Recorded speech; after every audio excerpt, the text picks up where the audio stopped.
right, folks. Another day, another stream. A little bit earlier today. It's like 5:30. Craziness.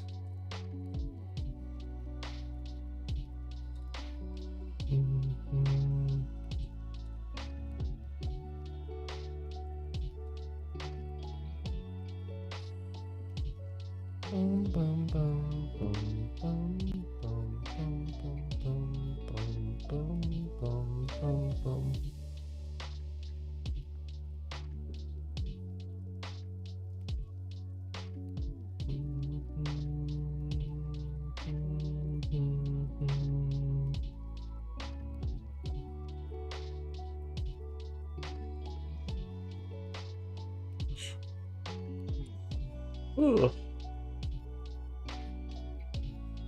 Oh.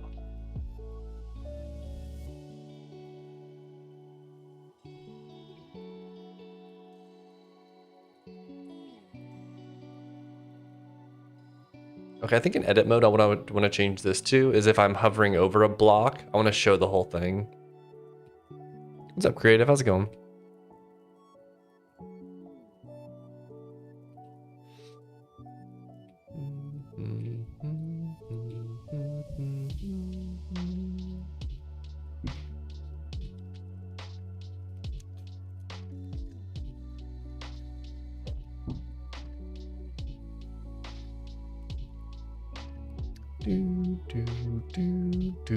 But that's since 1 a.m. Nice.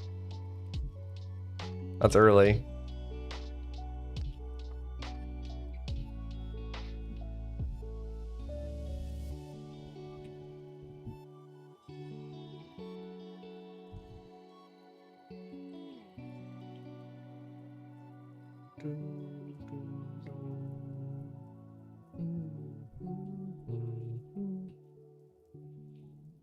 Trying to think of how to do this. I basically need to go through every block and see if it collides with this tile, which I kind of do here.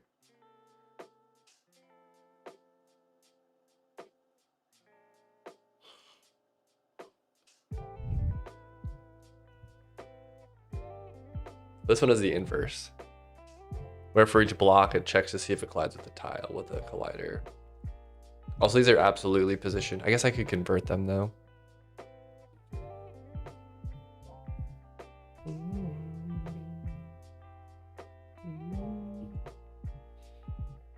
Let's just write a function for this.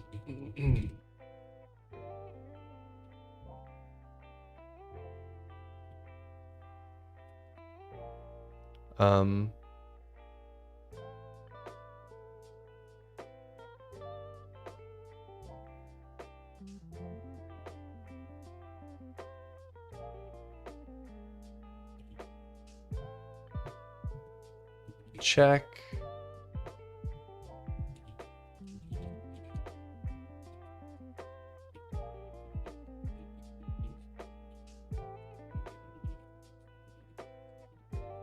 We'll just call it check block location available.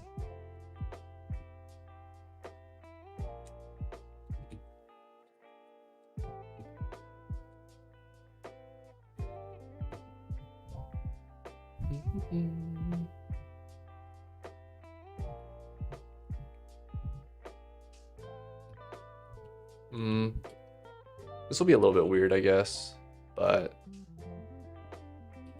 block type, yeah, I'll have to look at this. Then we can build the collider. The problem is the collider's in absolute terms, not in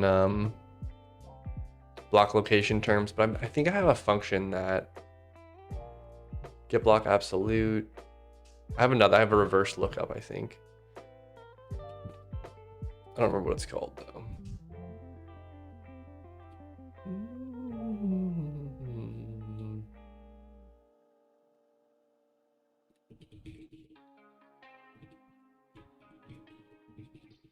Is it not on this file?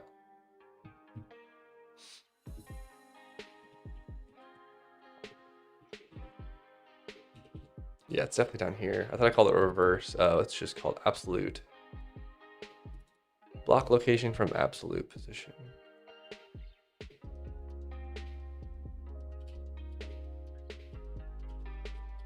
think it's up here.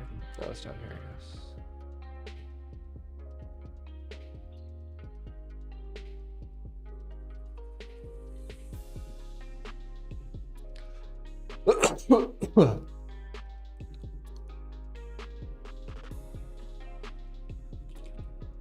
Well, hold on. I think I can do lock.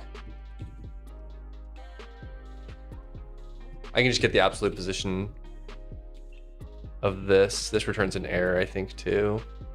No Boolean. If not okay, return false and errors.new. Invalid block location. Or I'm gonna say couldn't.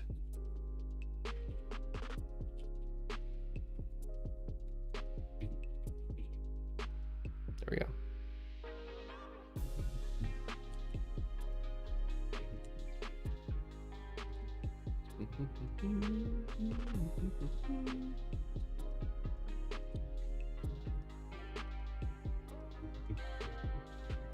This is the absolute collider. So then we just want to do collider contains. Is that a function? Yeah.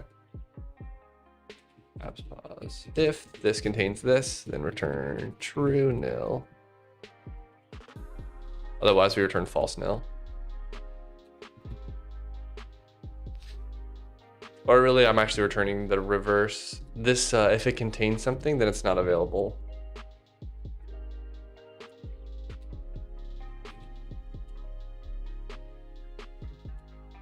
Housing. Or what am I actually trying to do? I'm trying to say if I'm hovering this, I want to get this collider.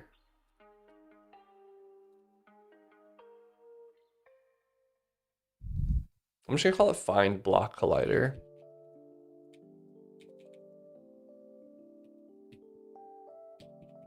Returns the block collider occupying that space. Should always only be one. Tile.rect.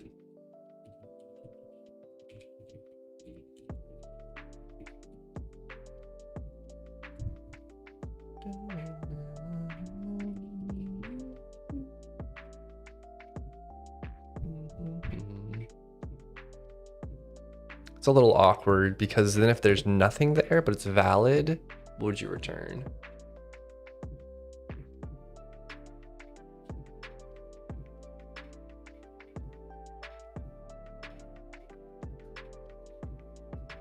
I might just return a bool.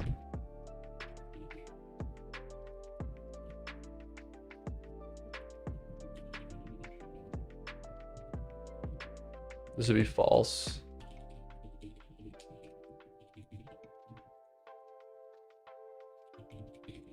And then here we actually found one.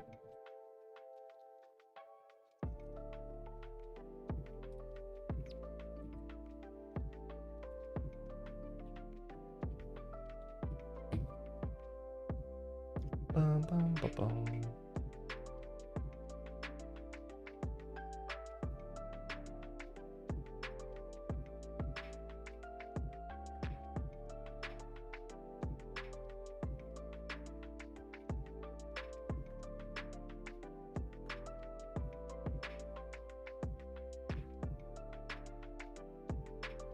Now we just need to... We need to take our tile position that we're hovering over. We have the block location somewhere. Here we get the block location. Do we want to look up the existing collider?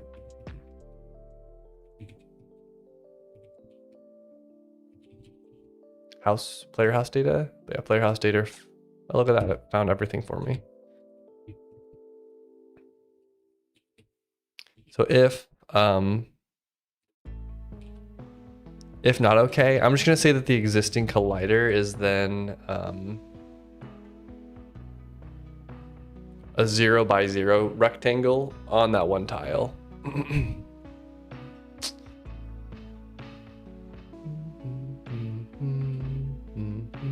This is the absolute collider as well. Man, I just have too many vector spaces. I know that one day I'm gonna come back to this and it's gonna be really confusing because of that.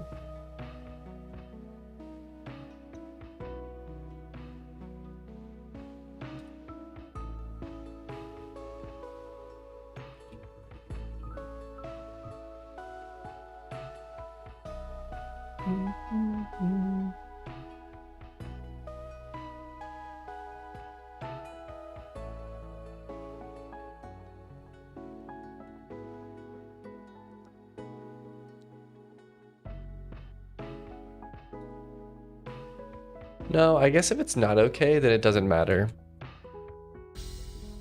We just need to convert this to world space.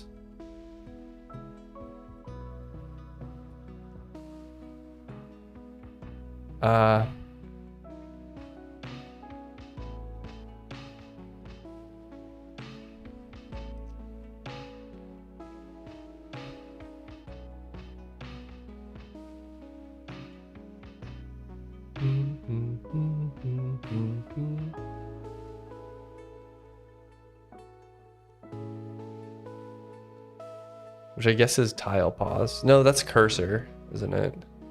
It's the block collider. Yes, instead of this, we would be, it would be anchor tile pause, I think.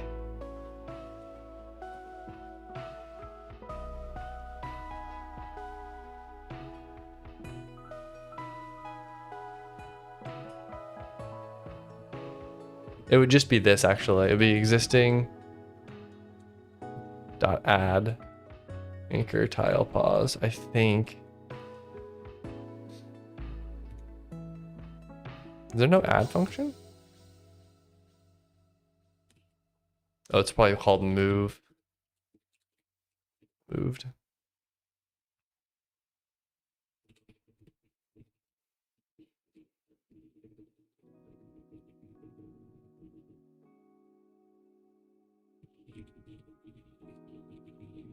I'm gonna say found existing collider because we want to draw this. I don't have it up right now, but when we're hovering over any part of the collider, we want to draw the entire collider.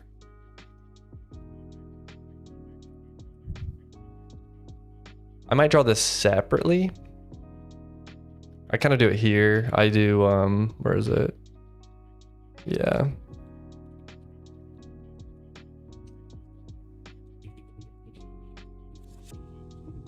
That's the existing collider. This is the, that's the placement collider. This is like the ghost sprite. Just so these are in sections. If this, so if there is one, then we'll draw one, and it'll basically be this logic, which maybe I'll centralize, but for now. We'll iterate through all of the positions of the collider, and then we'll adjust the placement matrix to draw the selector with the, we'll just use this color, whatever. Maybe we'll change it in the future, depending on what looks good.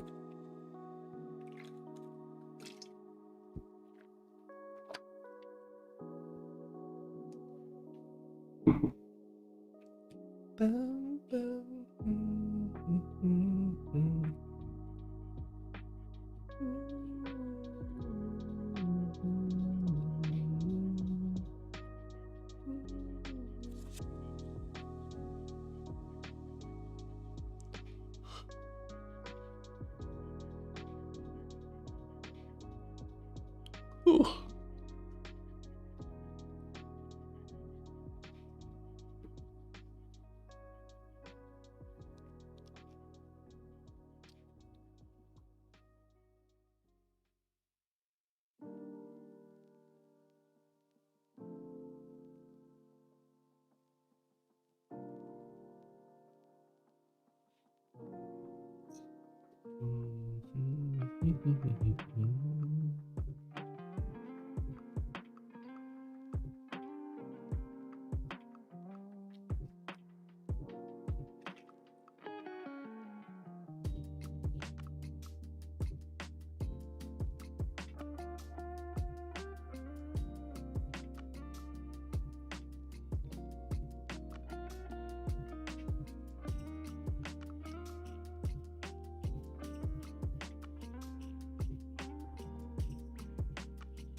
All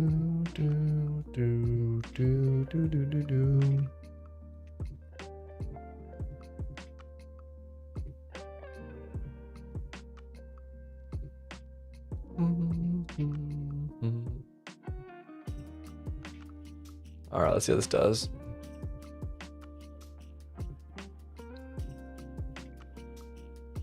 That's kind of a weird.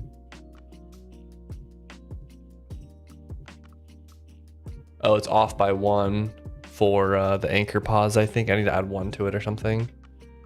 Like, I bet this one's, yeah, they're all off by 1. So, okay. This one as well. Let's go ahead and just change that really quickly.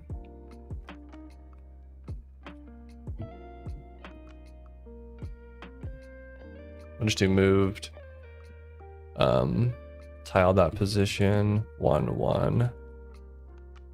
We'll clean that up, but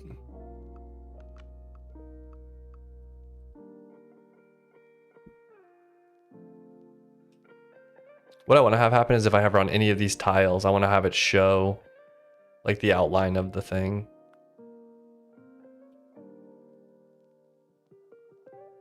There we go. I also want to make it so I can click there and it doesn't remove the floor. It's kind of hard to see, but you right click and then you right click there. It removes the floor on that tile when you click on this tile. So the only way to remove it is to click on the left one. So I need to change that so it selects this.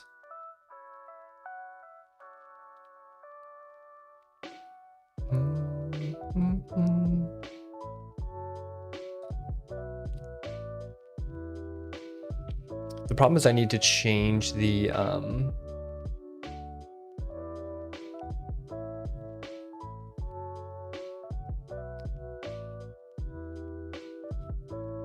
I guess I could revert the lock, because it's kind of like you take the housing location, find the collider that's associated to it, and then you want to find the location of that block. And that's what the location actually should be, I think.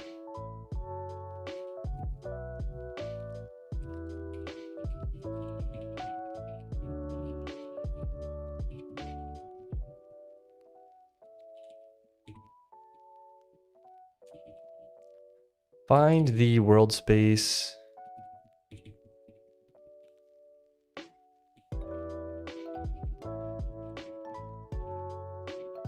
It's awkward though, because this would be the location we want to send to the server, which isn't necessarily.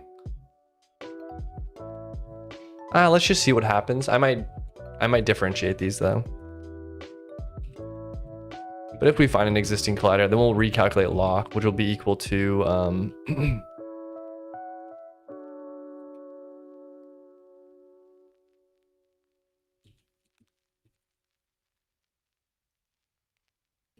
I'm just gonna do this. I'm gonna say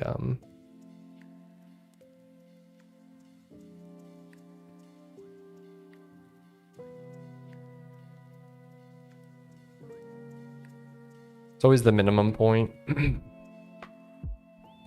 And this is just gonna be equal to it's like house dot.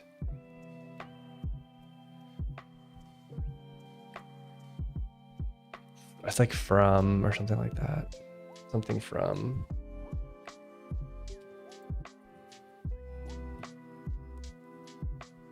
There we go. Block location from absolute position. This is not the world tile, this is abs pause.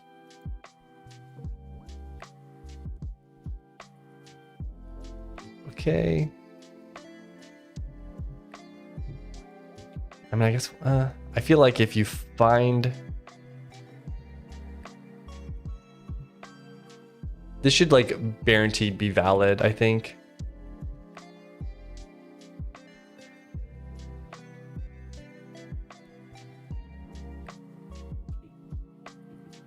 I'm just gonna return here though if this doesn't find it.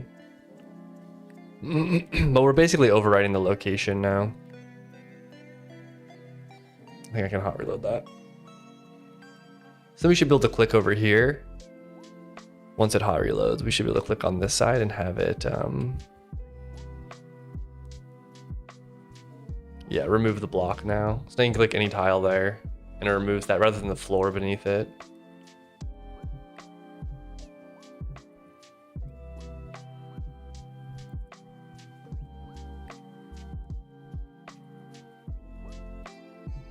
So I'm just feeling how these interact.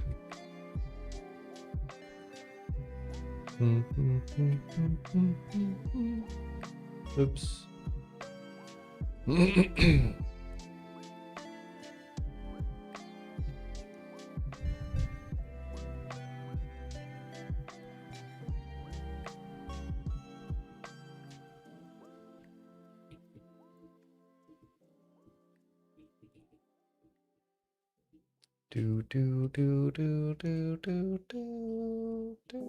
This actually works pretty well, I guess. I can't.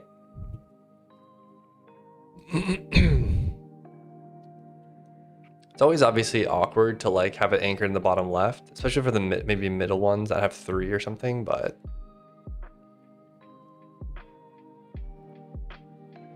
I can probably clean that up so that like as you get towards a corner, it like just tries to place it as best it can. It just slides it over one. Like it tries to fit it, but that's kind of a more advanced thing. It feels also nice we can cross boundaries as well. All right, let's see.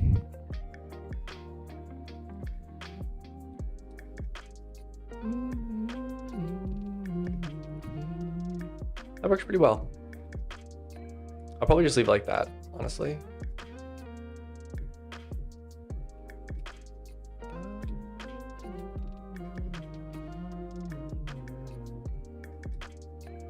I don't know why it didn't place there. I might have been too far.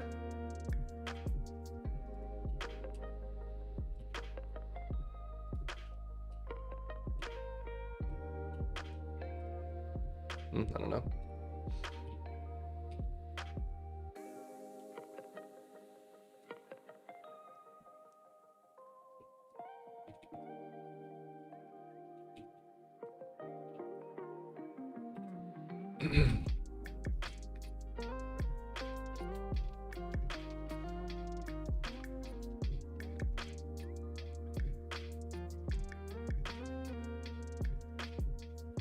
All right, let's look at this list. What's next? Make sure multi-tile objects can't place on players. That's kind of what I was working on. And it should be prevented, yeah. Now we can. Cool, but then we can also not place on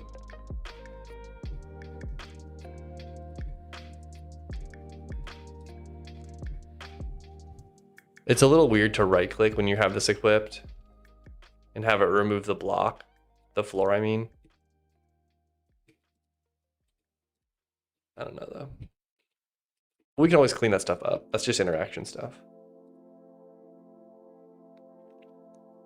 Okay. I guess that's done then. This obviously needs to be refixed too.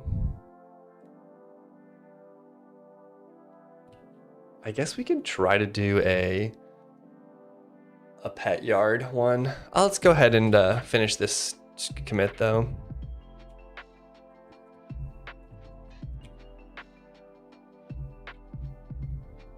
I also added a large chest as well.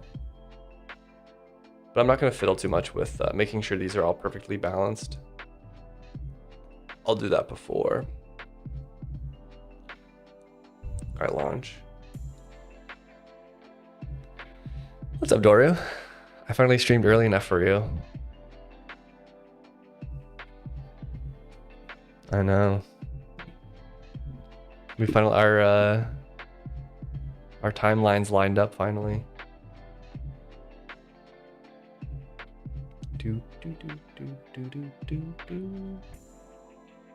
Let's see, find block collider.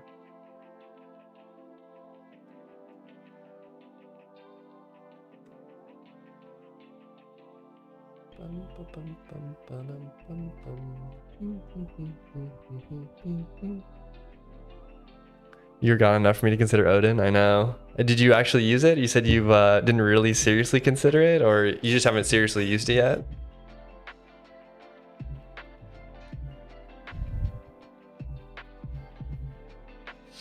How do you like it? If you have used it, how do you like it? Bum, ba-dum, bum, ba-dum, bum, bum.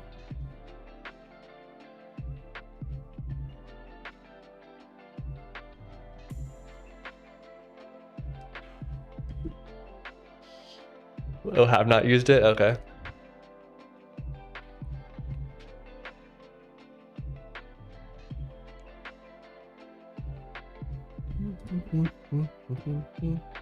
Just took a look at their overview. Yeah, I've read through their documentation a bit. When I was working on that programming language, which you probably missed because I streamed it later on in the day, I had like a few like programming language streams, and I would build one. Or I was working on building a compiler for one.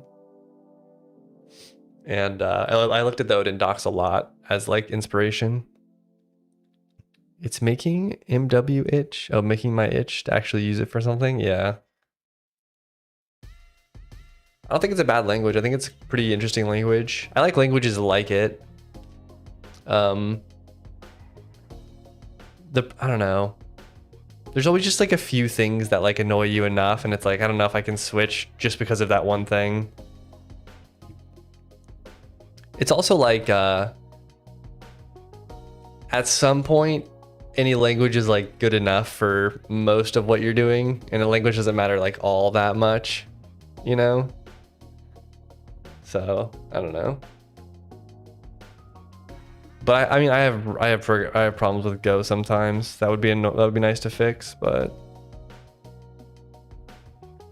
like my game crashes every once in a while, and I don't know why. It's like some Go runtime thing that just panics in the browser.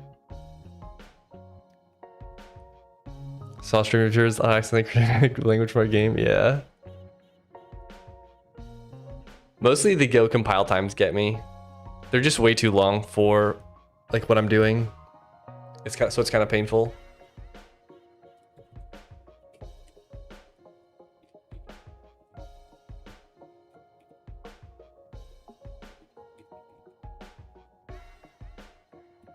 Oh shoot, I forgot to push this stuff. Stage, kill, stage. Or fix, tile map, object, mount points.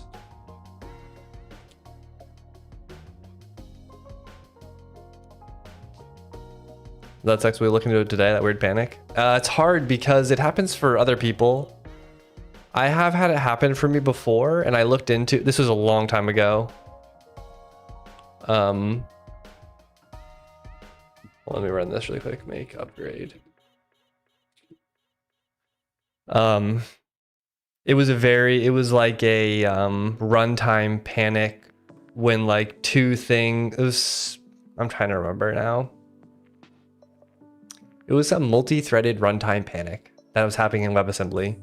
If the game runs long enough, what I might do, if I need to reproduce it, like my crash handler doesn't work for it because it like literally terminates the entire program. All of my recovers don't go, because how it works in Mythfall is if there's a panic, it stack unwinds up to a recover statement that sends a message to my metric server. I actually didn't look at this latest one that someone posted, a recent one. Yeah, like it looks like this basically. This is what pops up for people. But what should happen in this case is the crash handler should get triggered, and then it should send it up. If there's like a null point or something like that, then that's what would happen. The problem is like a runtime crash. So the recover stuff doesn't trigger. And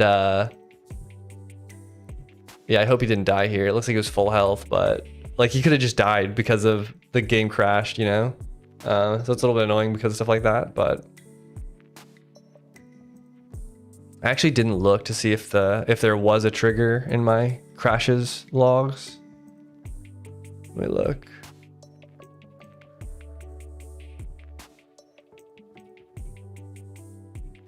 Sorry, I can't really show it because there might be some stuff in here that I cannot show. Yeah, like there's just no reports. I have no like crash log reports. What if I remove that? What do I see?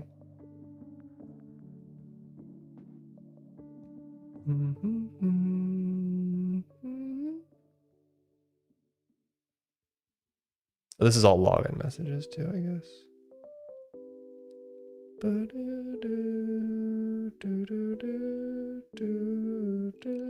Yeah, it's kind of annoying. I don't know. Were they playing for long duration? The only way I've been able to reproduce it is if I'll leave my account just sitting there logged in, and then eventually it crashes and I can look at the console logs. And I dug through it at one point and I couldn't figure out what it was. That's gonna be a non-priority in my old company's book. It might be a non-priority in my book too. It's just like, I just don't know how to solve it, to be honest. Other than like opening a ticket for Go and being like, hey, this panic happens sometimes.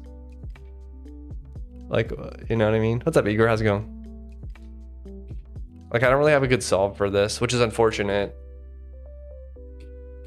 But I think it's just kind of what you get when you adopt a large runtime in your programming language.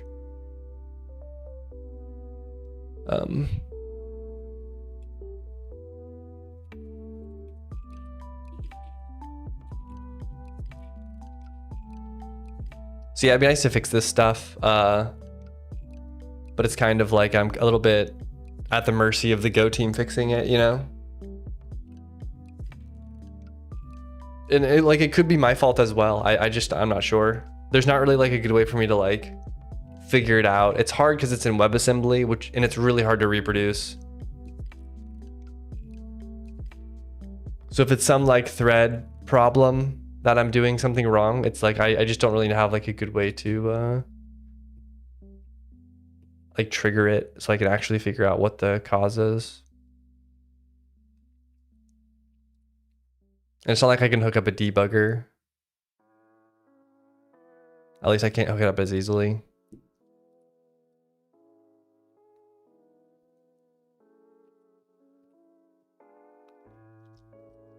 But like issues like this might happen for all languages. I'm not sure.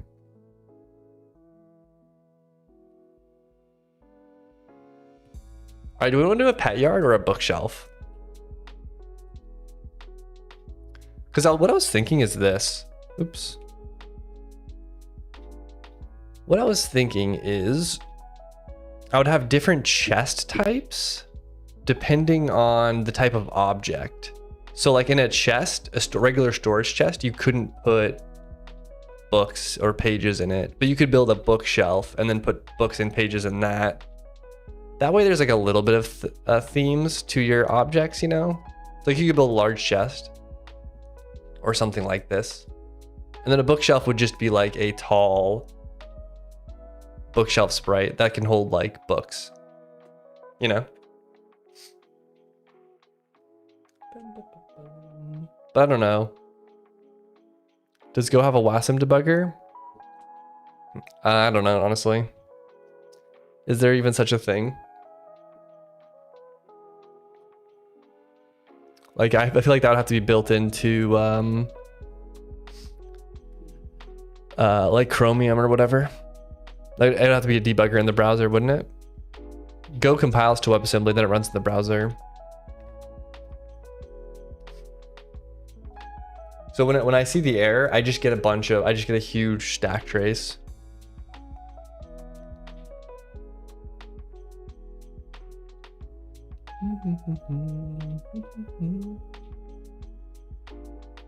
I know I definitely want to do this for pet yard. The pet yard, I want to have like one big area for pets to roam around in.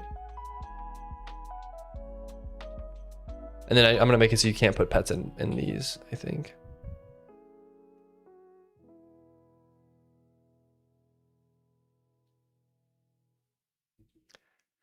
The only problem I have with that is if I make the pet yard kind of a big, I guess I'll just make it easy to build. And it'll just hold a lot of different pets. How many pets do I even have?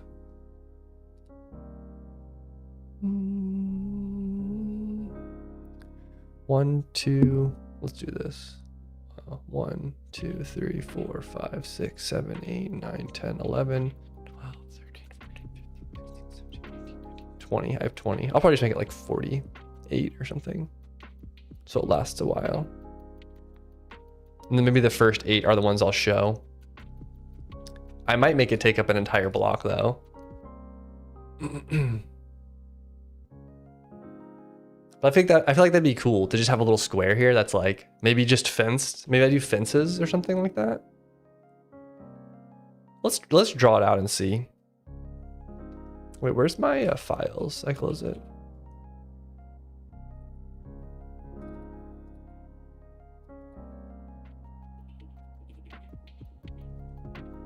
I'm just gonna copy.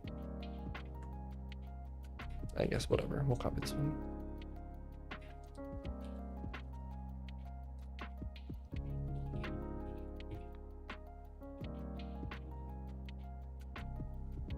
So I don't know if I want to make a small, medium, large.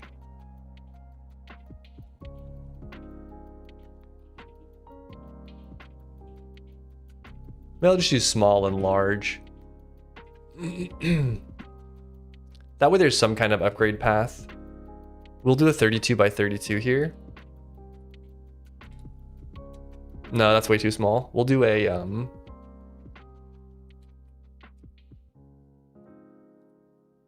48 by 48.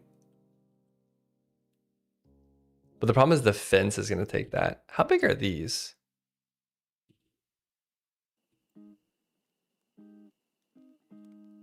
Maybe I'll do a quarter. I'll make it, let's see here. 1, 2, 3, 4, 5. We'll do a 5 by 5. That'd be 64. Oops. There we go. Because I don't necessarily need to make the fence like this fence, but I'll make it similar probably. It's probably in the 64 by 128. Well, I think I'm gonna make it 1, 2, 3, 4, 5, 6, 7, 8. What's 8 times? I'm gonna do 128 by 128 for the large version. It's gonna take up this entire block. Like this entire block here would be one pet. It would be like a large pet yard, which would hold like 48 pets, I think. Maybe 40 pets.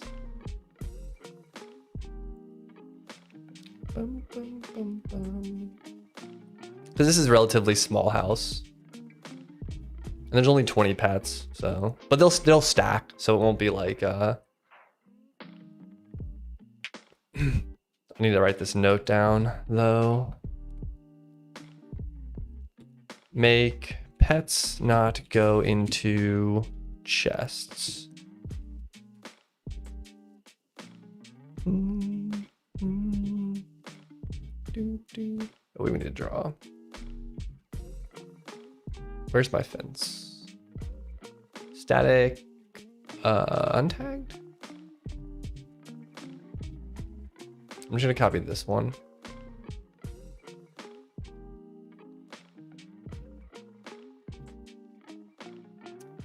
Shoot, it's kind of awkward because you might expect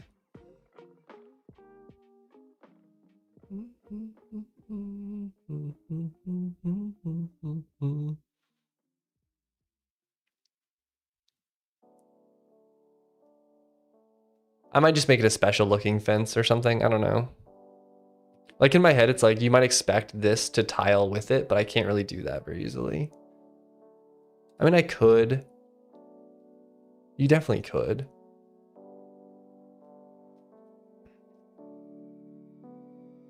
This is also very small, but here's what I'm gonna do. I'm just gonna do this. I need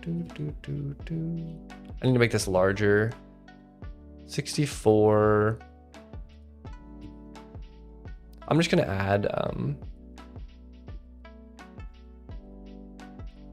plus 16.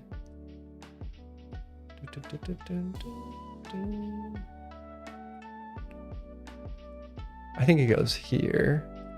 What's it? 1, 2, 3. 1, 2, 3, 4. Okay.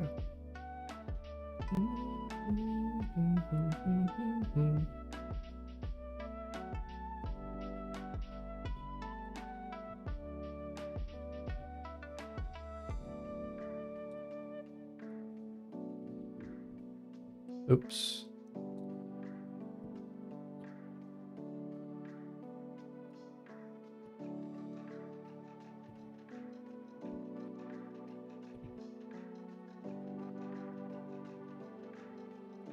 How many did I do? 1, 2, 3.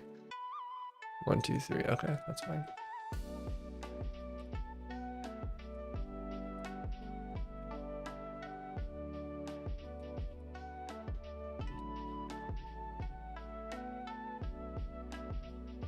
I go there, I think.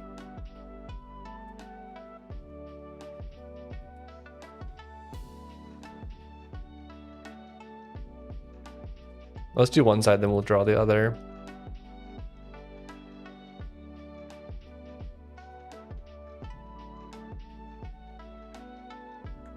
I kind of want to do that. Just to show that it's not bleeding in. Yeah, we'll do that. All right, that looks good.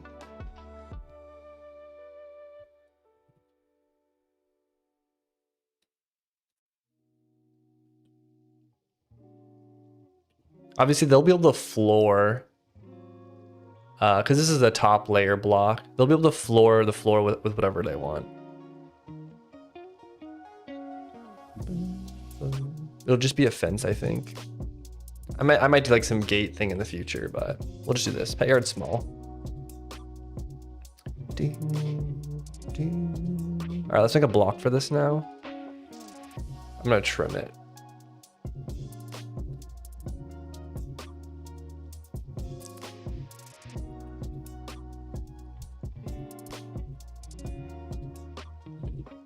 Let's go to the chest section. I'm gonna copy the large chest. All right, Trunks, what you doing, buddy?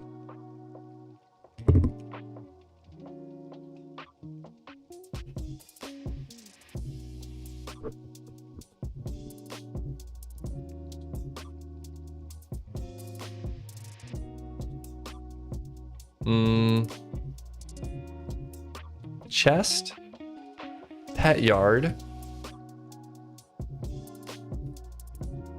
large, small.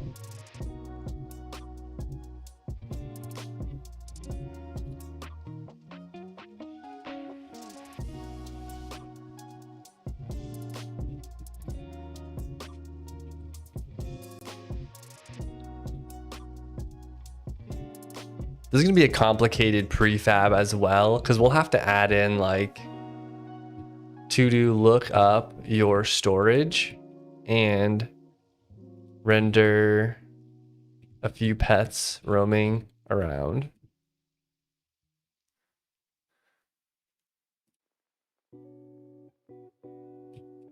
Is it one word I did? Block pet yard small.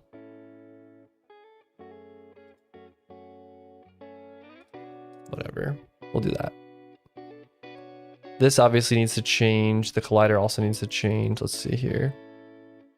It's a 1, 2, 3, 4 by 4.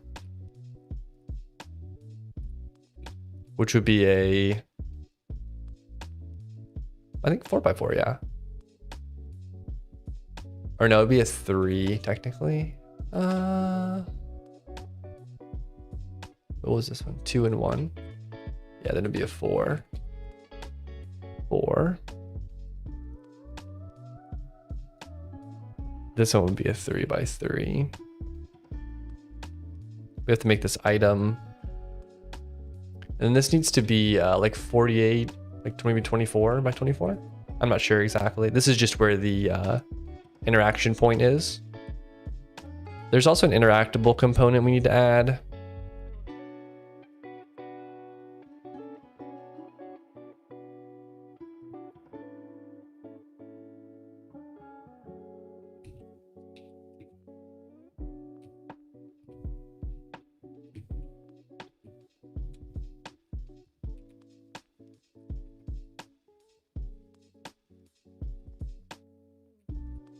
Which is 48 by 48. So we'll do, what's 48 plus 16? 56?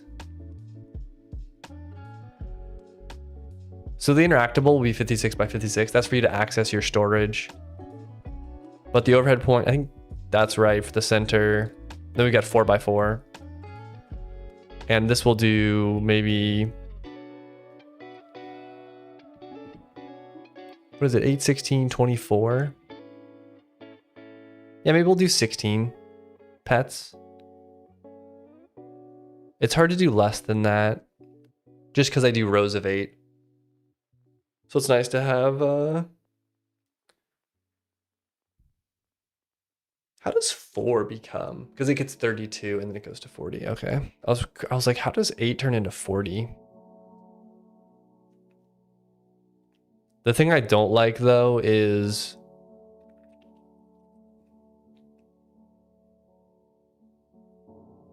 well, I don't think you can fit 4 5x5s. Like you'd want the number of like I don't want it to be so that people can put a bunch of small ones together and make more storage than one big one.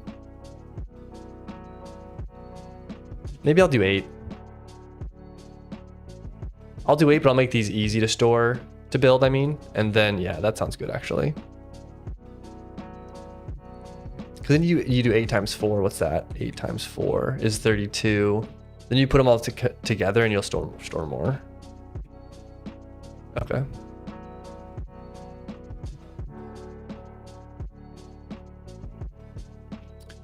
We also have to make a recipe for this.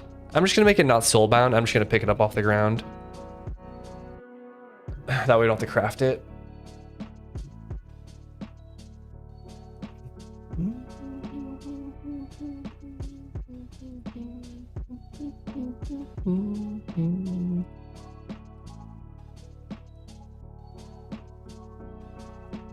I will do some kind of other chest progression, I think, but I think I'm gonna do a single wood, an iron, which is a single, which stores more, and then I'm gonna make a double.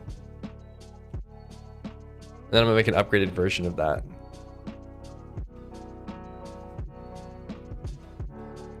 It's a tough balance though of like how much do I want to give people in terms of storage.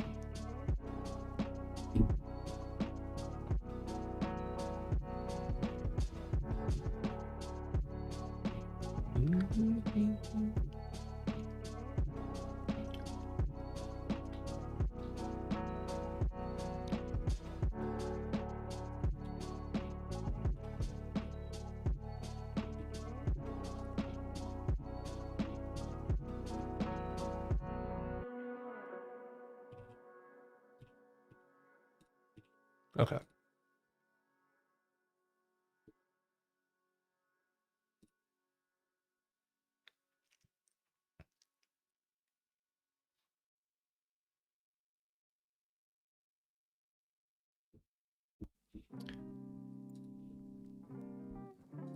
Is it still building?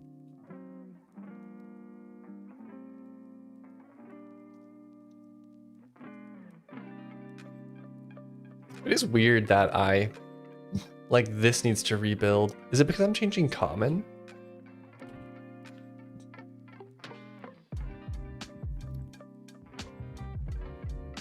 I just don't understand where this package gets imported to where modifying it causes everything to rebuild.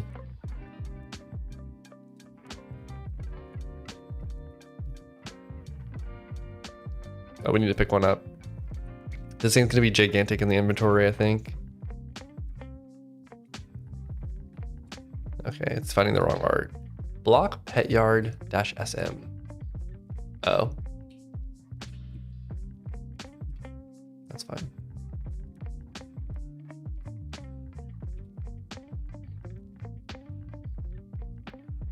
I like how it just fills up. It's funny how it's almost like a decoration for the UI, like for the tooltip. It looks like it's like part of it. I need to clear out some area for this. I'm just gonna move all of these. I'll put it in the bottom right hand corner. Oh, I can't pick those up because it probably has stuff in it. Luckily I have chests now. And I can just pick stuff up.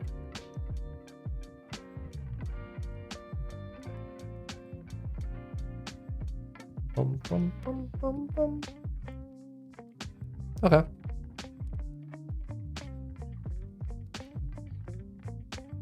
Yeah, so you technically can put 4 of these in one block.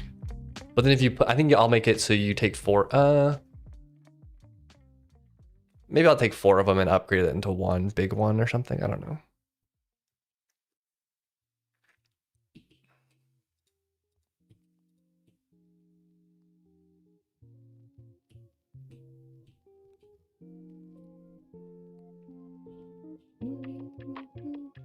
Weird how high this is.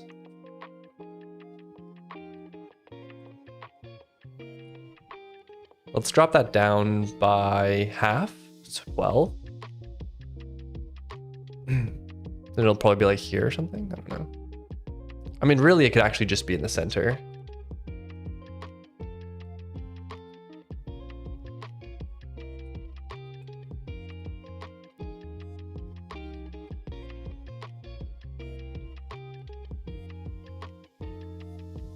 I'm gonna go ahead and make it 0. So I'll just center it along the X. And then I think the Y will just be like around here, which will hover over the pet yard technically, but I think it'll look okay. I'm gonna go ahead and do this. Just put these down.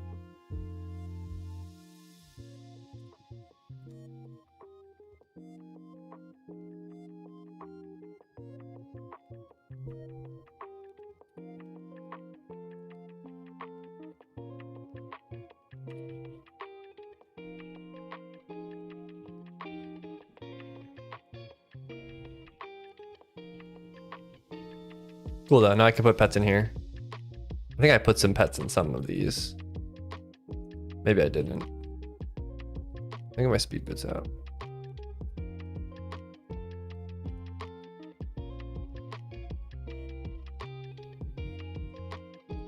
Let me go get some pets.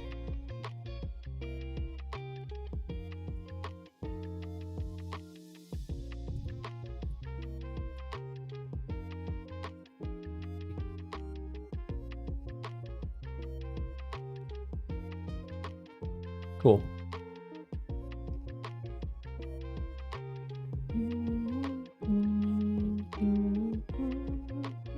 This needs to only be able to store pets.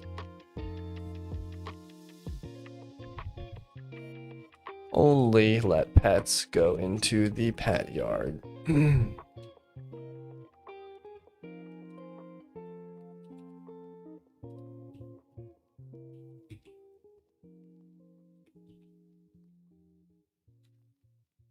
Okay, what else? I'll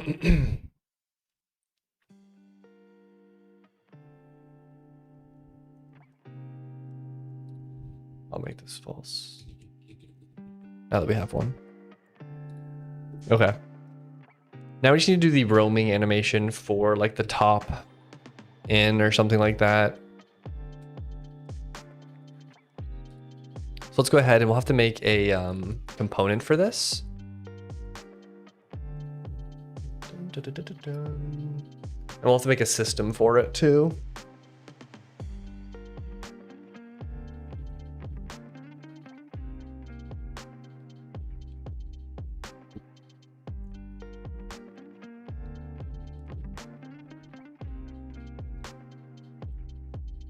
I might just throw it into VFX package. So I'll do like, wait, why is the collide? Oh, 3x3, that's right. I thought I made it 5x5. 1, 2, 3, 4. No, yeah, 4, okay.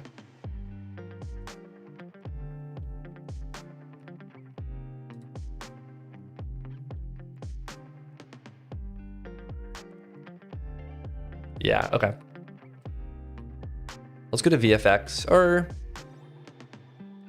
yeah, we'll try to finish the whole thing before we make a commit. This is just where I put all my VFX components.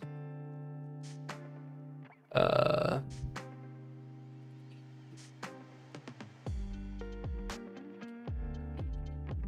just throw this down here and we'll call it pet yard. Pet yard something.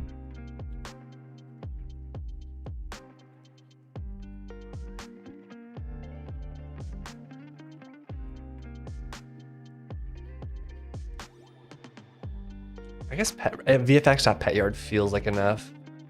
Pet yard? I'll do pet yard. I feel like it feels like 2 words. We'll also need to make a system for this in the, I guess we'll put in the plugin. VFX.PetYard. pet yard. We'll just do 2 because it's pretty small. Okay. My cat jumps on my computer and then it's like right next to my router. I'm so worried he's gonna knock that off. Kill my internet. But hopefully not. Okay, let's go to the plugin. I think I'm sure I have one for like pets. I don't? Pet? I'm gonna just call it petyard.go.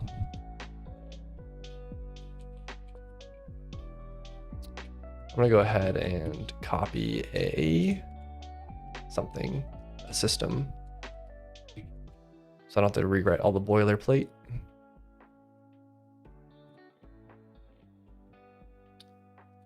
This will eventually have to have more things. Draw pet yard system.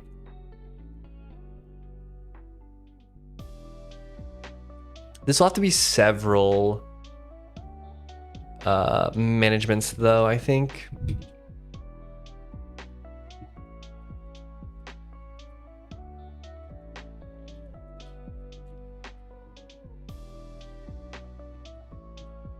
Because we'll have to have one system which spawns kind of like how I do pets, where if it's equipped, I need to like, if it changes, I need to spawn the new one in or replace it or something like that. So I need to I need to spawn children entities that just kind of roam around in a little region. This will all be done client side though, so it doesn't take any server calculation. Let's just go to the pet thing though. Update pet follower system. I'm gonna go ahead and update this. I'm gonna go ahead and just track. Like I think pet follower probably has, yeah, the ID of the current pet that follows you. We'll make a slice here. Which will just be all the children. I hate to make it, I hate to use like the proper child component, just because I feel like it muddies the water a lot. But I'm kind of torn.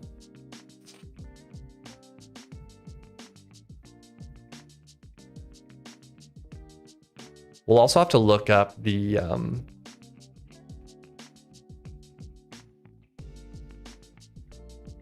like if I make it a transform child, then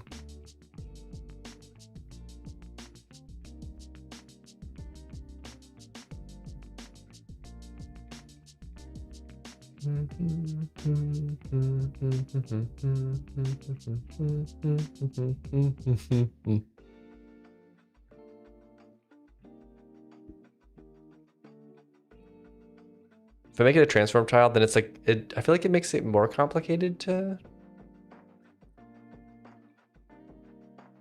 track. I kind of like having it separate. I don't know though. In some ways it's nice to have them all be transformed children, and another way it's kind of nice to have them be separate. We'll just start coding it and see what feels right. We'll do that.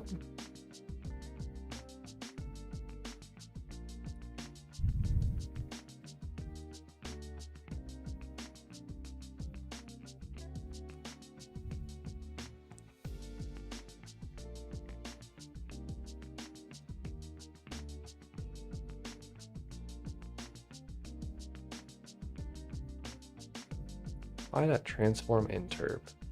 That's for interpolating the transform.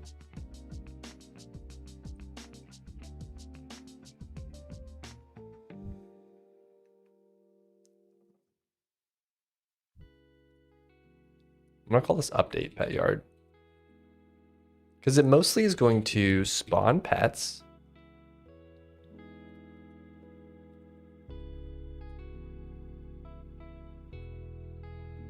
Based on the block's inventory.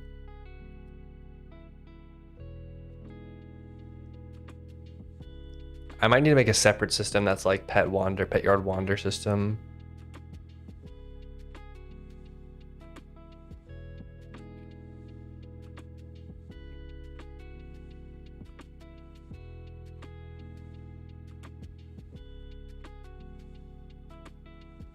I'm not sure. I'll be right back. I'm gonna get some water real quick.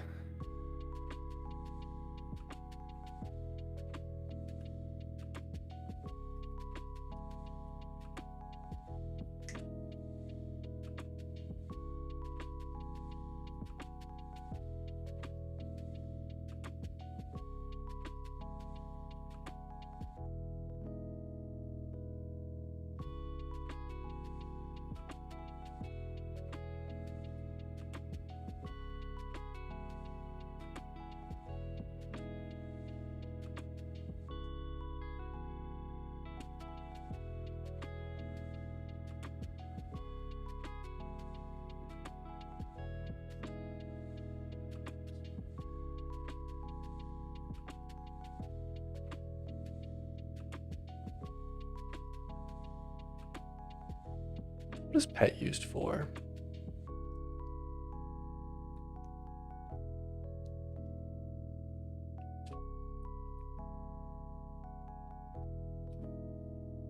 I'm trying to think of what system this is used for. Probably for the pet wander system though, or pet follow system, I mean.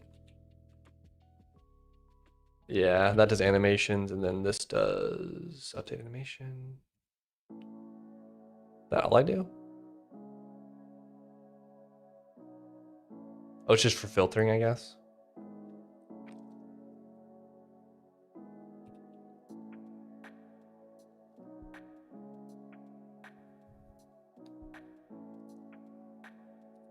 Mm-hmm.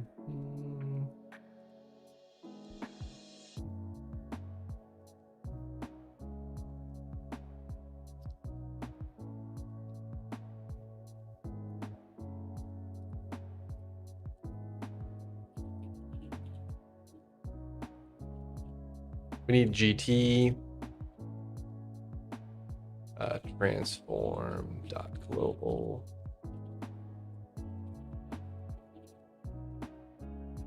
We're also going to need the player house data.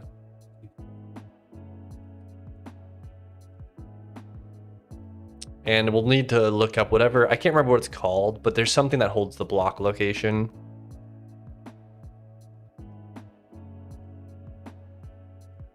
It's going to be like house dot. I don't think it's block location though. No, it's something else. I don't remember.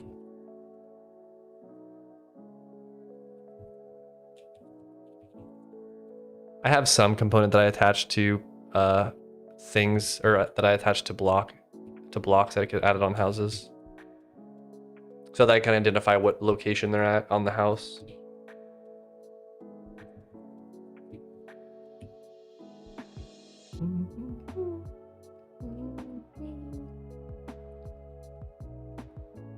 We'll make them all pets, and we'll make the owner the ID of the pet yard. We'll give them a transform interp. I'll have to do some kind of wander. Pet wander, question mark? I'm gonna go ahead and just spawn them directly on the location. Eventually this should be the middle. To do this should be the middle probably.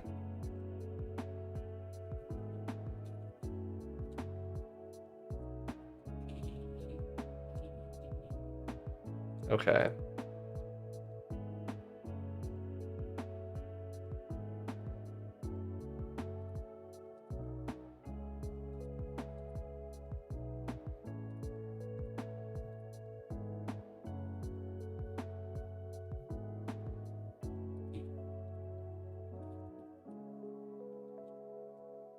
We need to look up factory, which is,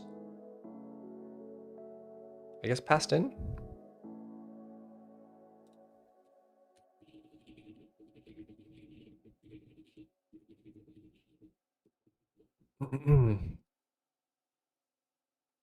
We need to look up the pet config.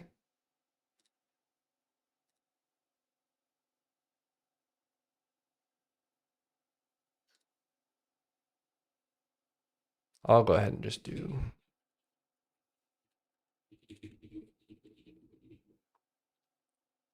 This is mostly spawning a pet. This will have to eventually be in an if statement or some loop or something. Hive is high. This will always be false, I think.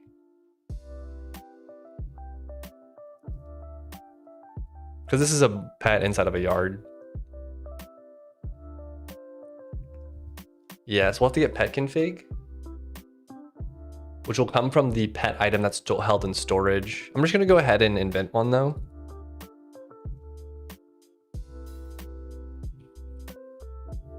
Which is up here.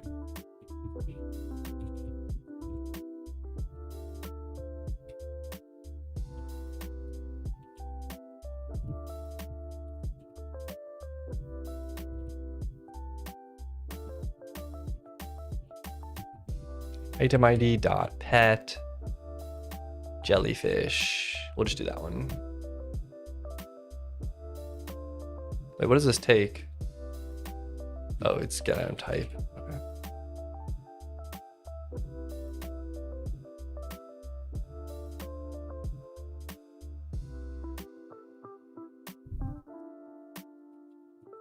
Yeah, this used to have an add attached to it. That's why the error was there. The linter warning.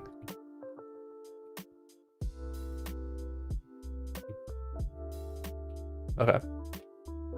The problem is this is going to constantly spawn stuff, so we need some way to limit it.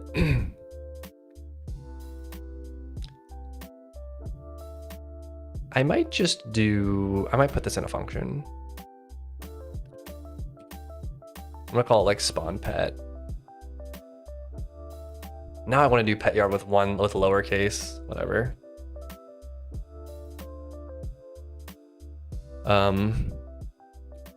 Base.item type.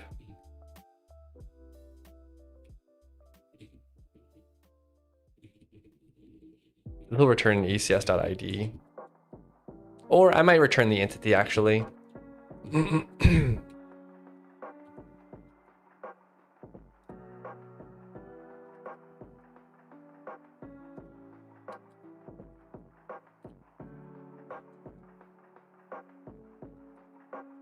Pet to spawn.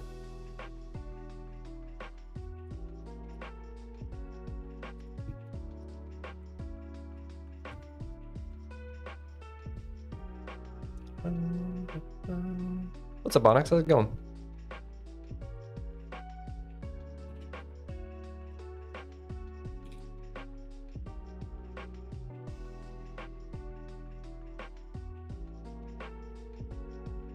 Oh, this is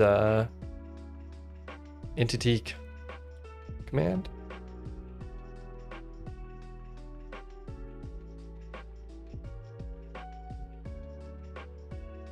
What are you working on? I'm working on a pet yard housing block. So you like store pets in it and then they roam around. So to do that, I need to spawn them. So I need to look up the inventory of the block, the housing block, and then like spawn the pet there and then have them roam around. So I'm working on doing the first part of that.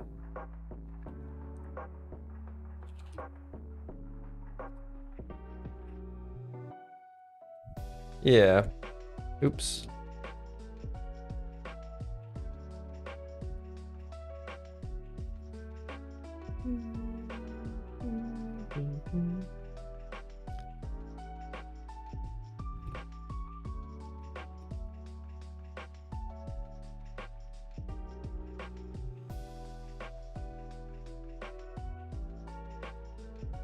There's just so much stuff I have to pass to this. I don't like that part of it.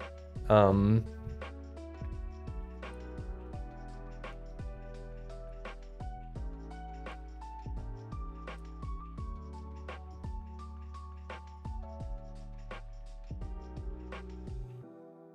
gonna do world.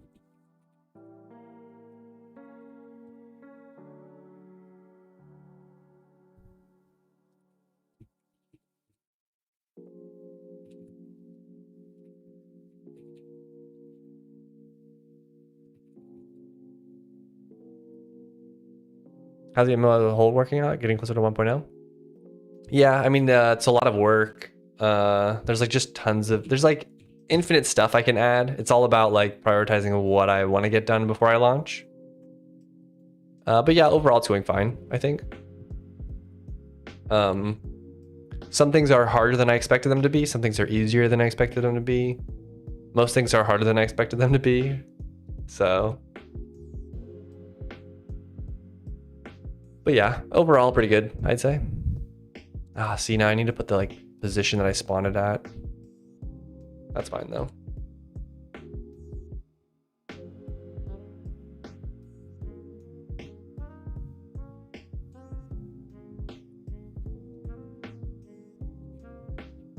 Transform or global.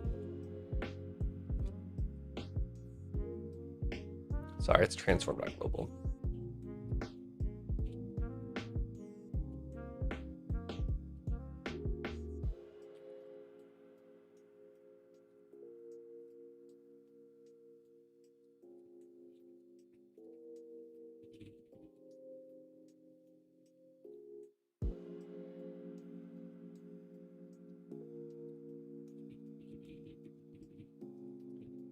I need the ID.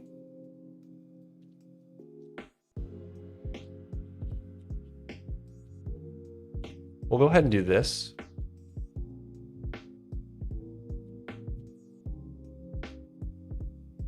Well, hold on.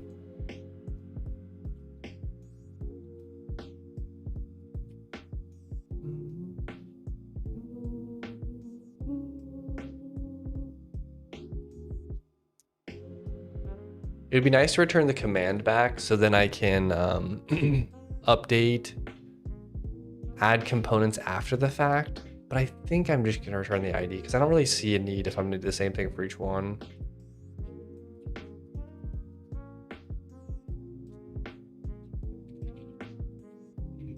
And down here, I'll just return int dot.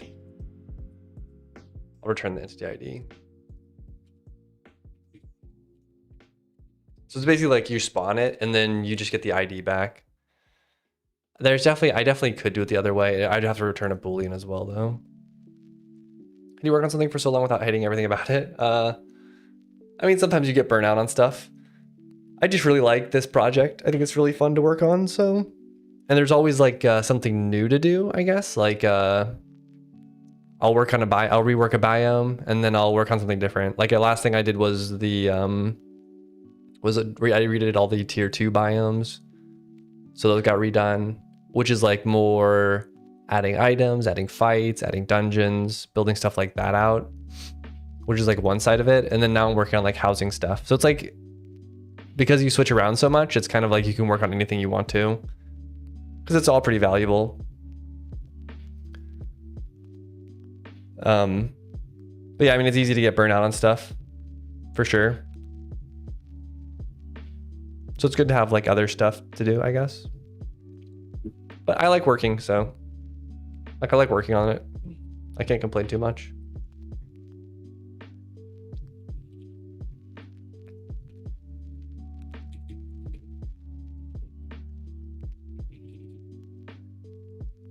Oops, append petyard.children spawned ID.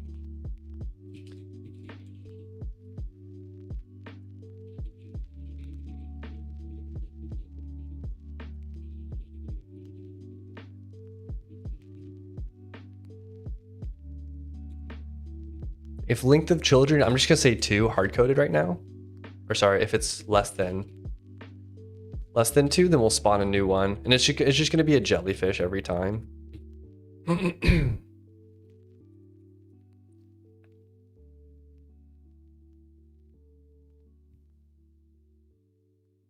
I hate that linter warning. Okay.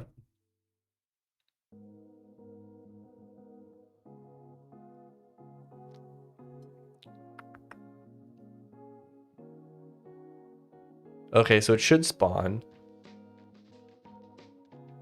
2 jellyfish around the block, and they should just sit there. I think. That's my prediction. Oh, I need to add these systems, don't I?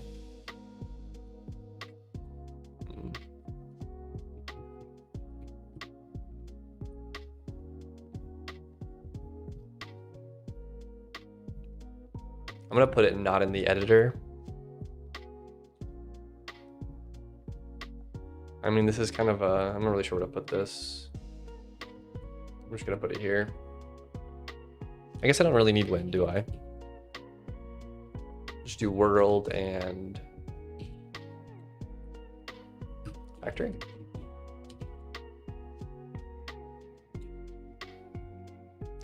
Let's give it a build.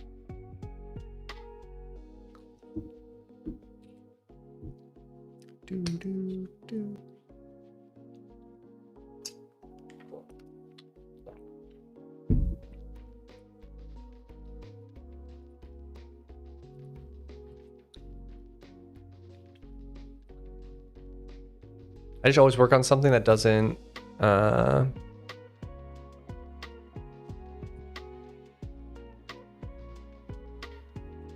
pet yard. I guess that's what I should use for that system, huh?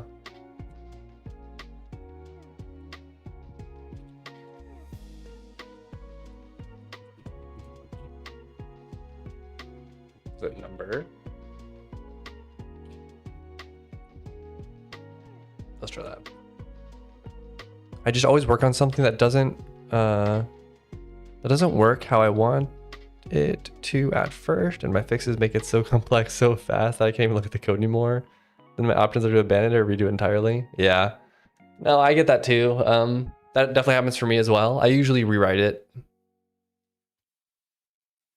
Well, I think if you like lump too many things together and you put too many hacks in one group, hold on. Or I guess let me finish what I was saying. If you put too many crappy hacks into one group, then you end up getting to this point where it's like so complicated and so bad that you like have to abandon it or redo it. But as long as you like have like larger groups of things, at some point you work on something like a little module, let's say, and you have some hacks in there that like get it to work, but like they're not the right way to do it. And you know they're not the right way to do it. You can like leave those for longer because you've kind of distributed your hacks across different modules. You only really need to fix those bugs in that module when it becomes like a long-term problem, you know? But yeah, there's always like tech debt you'll take on. There's really not any way to get rid of that other than like writing perfect code, which is impossible. So like part of the software lifecycle is just rewriting things, in my opinion. And I don't see that as a bad thing. But it's always a lot nicer to rewrite something because you've done it once. So you know like all the edge cases, you know all the problems. So once you write it, it's like, okay, this is good now. Obviously until you find the next edge case that you forgot about, and then you can rewrite it again. The real trick though is when you have like some API level breakage where, not breakage really, you have some API level like issue where you like cannot do something because of how you structured something. And now you're like really thrown into this rabbit hole of rewriting this really big module just because of one API is one level of your API is bad. That's like the really pernicious one, I would say.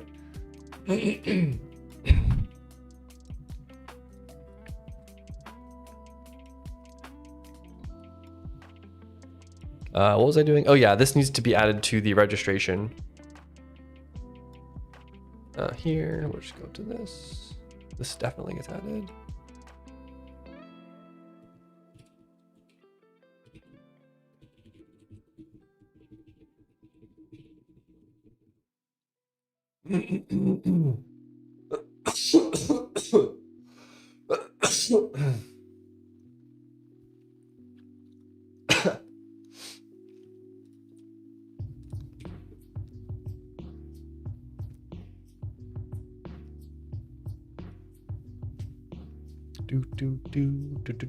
Do.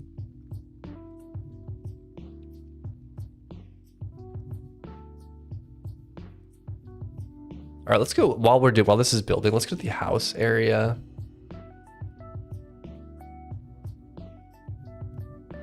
House block. Is this what it's called?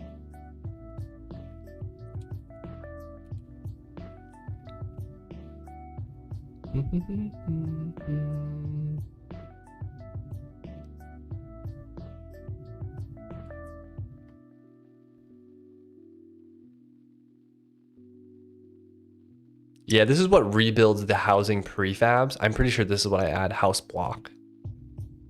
So this is the one that I need to look up.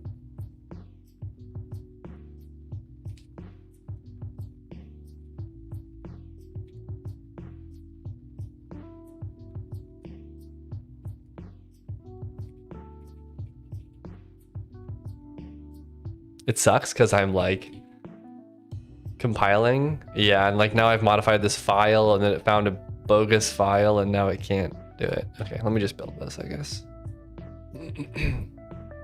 The thing that gets me the most is Golang build times. It's really gotten bad. And I feel like my project's not that complicated. I just wish there was something that Go could output that was like, hey, because of this thing you do, your build times are gonna suck. Or because of these things you do. Because I've looked online and it seems like the recommendation is to like split up packages more, but I think that's made my build times worse, to be honest.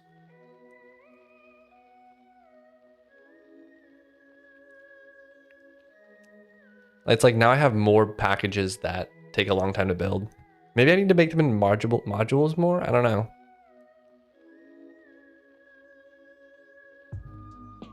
It's just so much like moving code around for no reason other than to optimize my build a little bit better.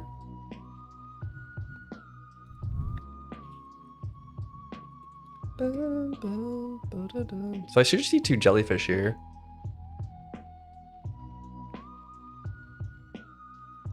I definitely added this system. It should have all of these components. Let me go ahead and just do a printout here.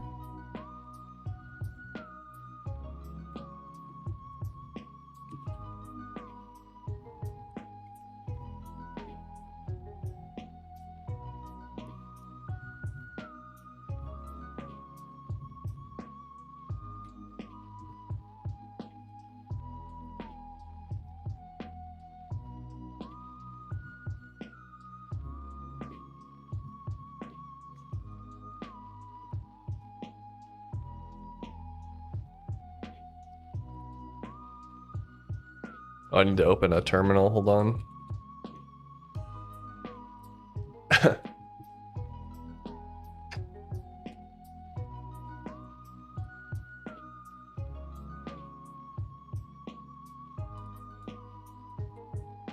Yeah, I'm not seeing the printout at all. I think I added this, didn't I? If game mode type is not equal to editor, yeah, that's right.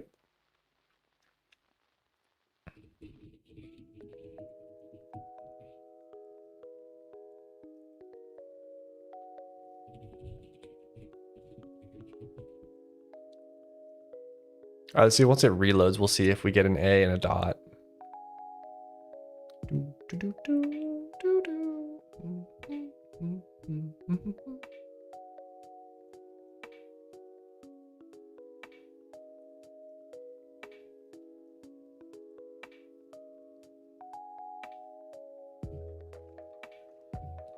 Am I looking at the client.log? Yeah, this should be right. This system's not even running.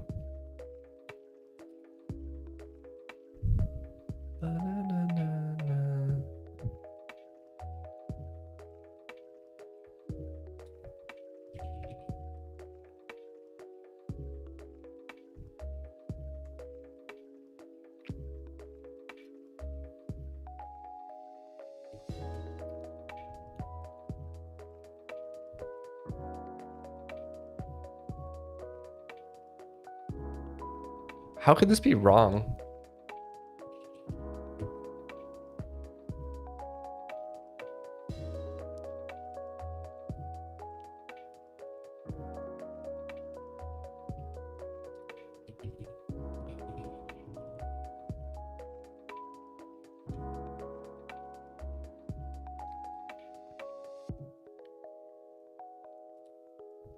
Like this has to run.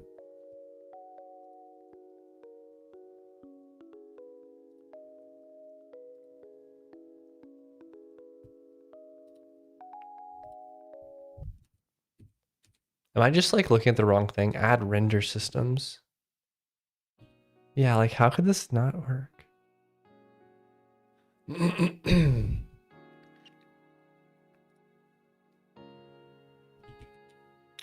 I don't know. This doesn't seem right putting it here, but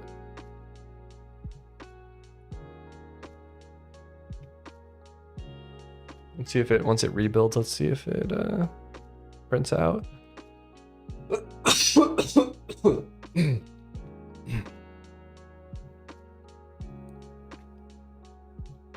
Yeah, now it's printing.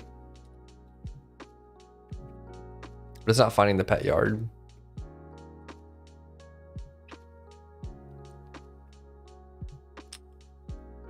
I'm trying to think if that has to do though with no, because when I launch the game, it should respawn the prefab when it rebuilds the housing data. That's in like chest, I think. Yeah. Yeah, this should get added.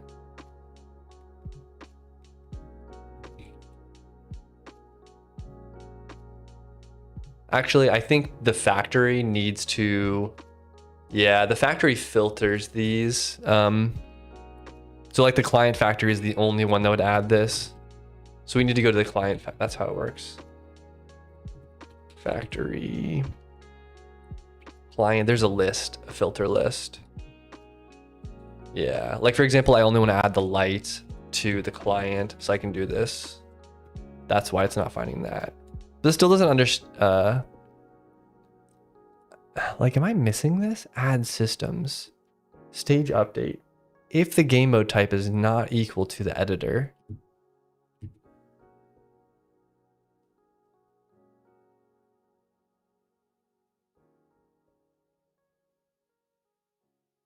I don't know. That's weird. I'm gonna throw this up here. I guess it's not that big of a deal. I usually only do this to filter out things that would crash because they depend on, like this actually would crash the editor, wouldn't it? Because it's gonna eventually need player data, I think, to look up the storage to find, yeah. So strange. There we go.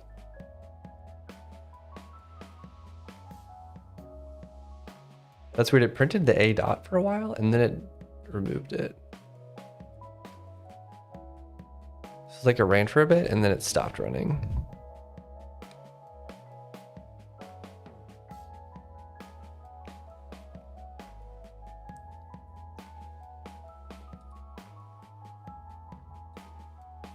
Oh, probably because of the hot reloader.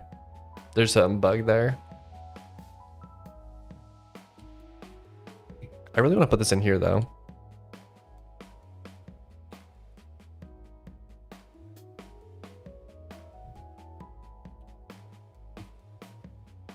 I don't think it should matter, but let's put it at the top.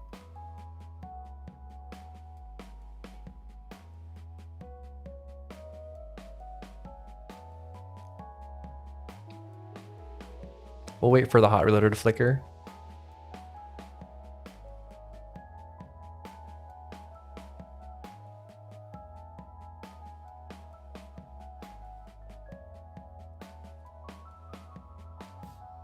There we go. All right, let's join now. Okay. Might have just been a hot reload bug. All right, we're getting our printouts that we wanted. But the jellyfish are not spawning. I don't see them here either. Sometimes things spawn and like they either get double offset or they get spawned at like 0, 0. We are not, however, getting the spawning printout, which means the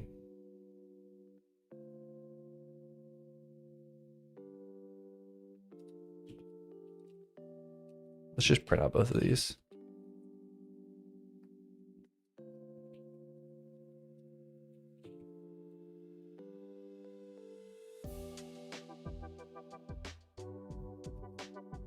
I mean, this should be 2.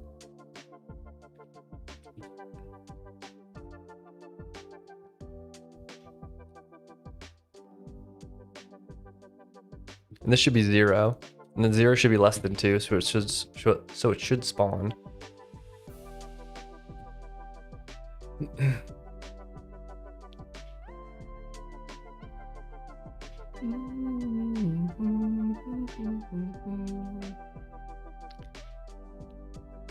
Because the way I'm thinking of this system is like from any state possible, it should be able to get the correct entities spawned and deleted.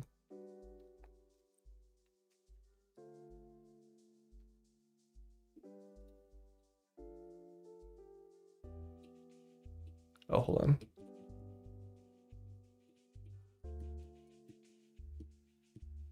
Yeah, okay, so it does spawn them. You can see there's 0 of them, then there's 1 of them. So it spawns 2 of them and then it does nothing. So it is spawning them, it's just not spawning them in the right area.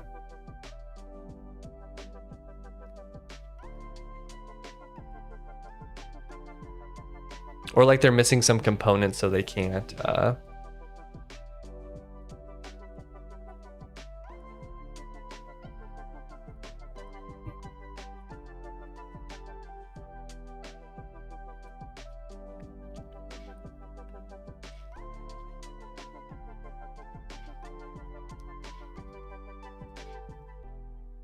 And we know it's getting valid ones too.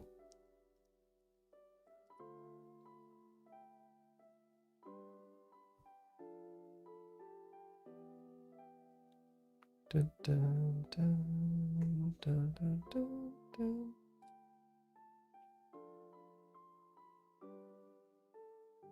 I wonder if it's just that this doesn't have a valid global transform or something.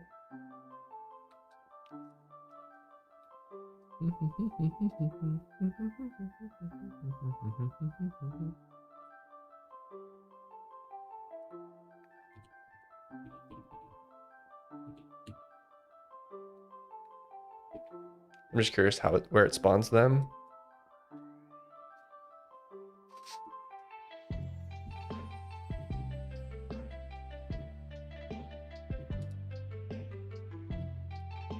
$576 by 112. I mean, that does seem like where this is.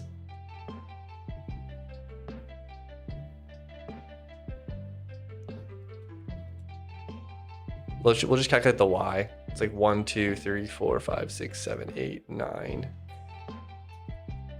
9 times 16. Yeah, 114 or 144. There must just be something with rendering pets based on how I did it before, where it's not going to show them unless they have unless like the player's the owner or something. Or maybe I have some setting that's like hide remote pets. Oh, there it is. Okay. It thinks it's a remote pet probably because it's not attached to this entity. So we need to look for that setting and see how it gets implemented. That's our start. It is weird though that this is... Yeah, it's just kind of a faked depth, I guess.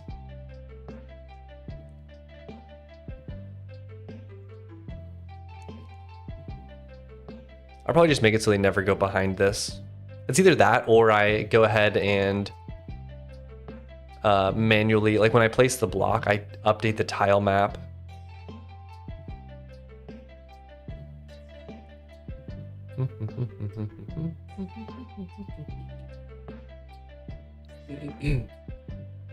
Okay. All right, let's go to that setting. Settings. Remote pets.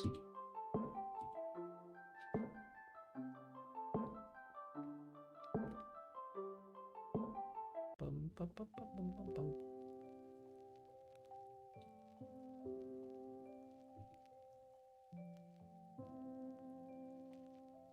Is this the only thing I use it for?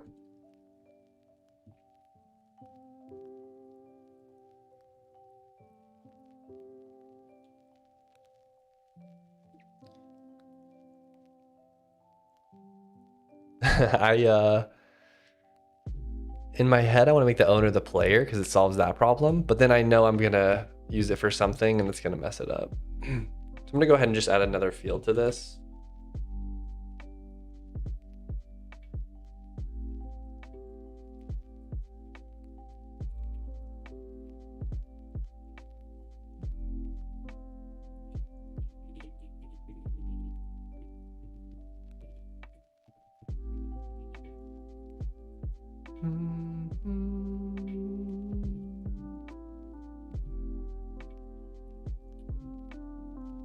So we'll set pet yard to true for that one. And then we'll do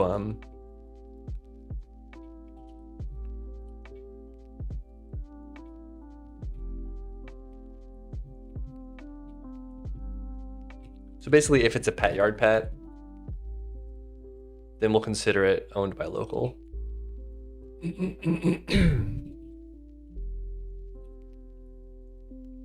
There's just so much entropy. Okay, that should fix that problem, I guess. We'll test that, and then we'll try to add wandering.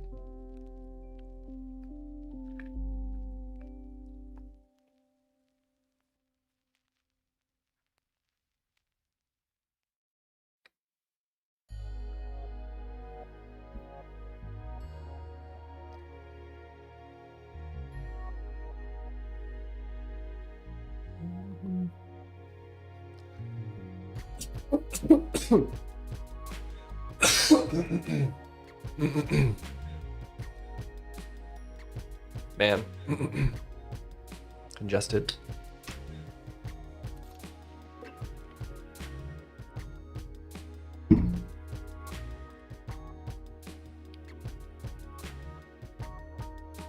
The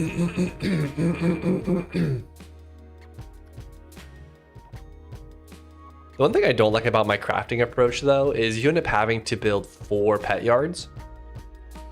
Let's say you put pets in them, but then you want to make the large one. If you upgrade the 4 into the large one, then you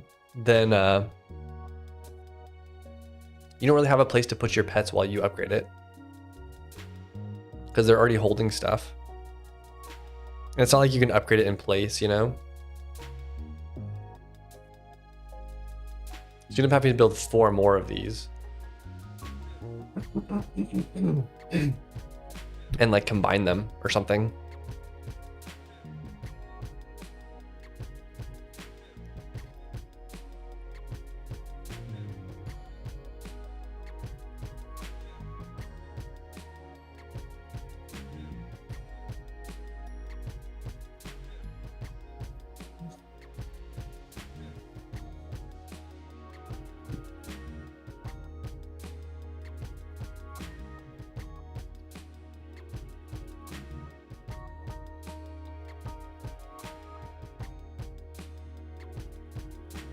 Oh yeah, we wanted to change that.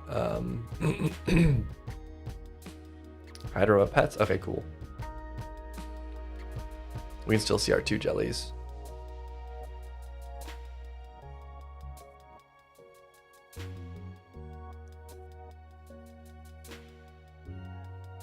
Okay, now we just need to spawn the pets that are the first in the list.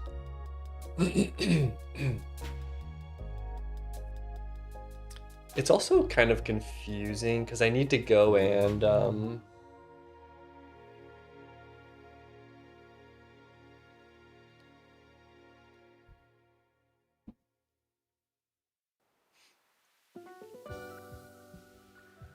like I need to I need somebody to check to see if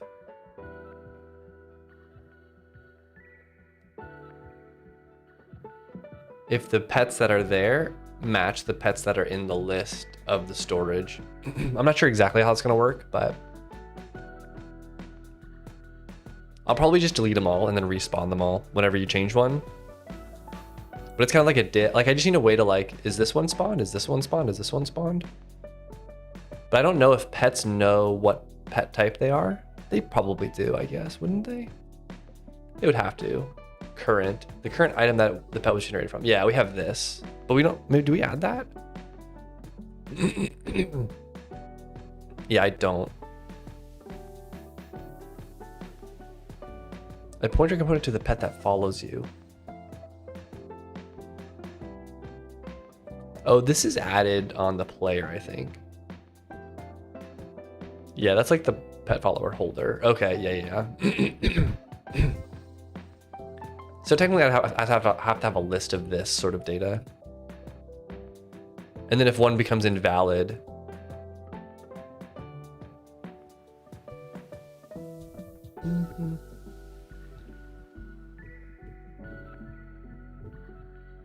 I might just throw the pet type in here or something, I don't know.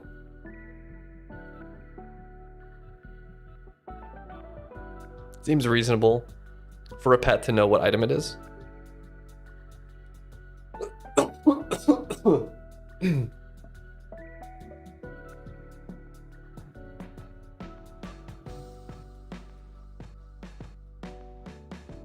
But that's fine. Let's just do this. We'll do housing, player house data.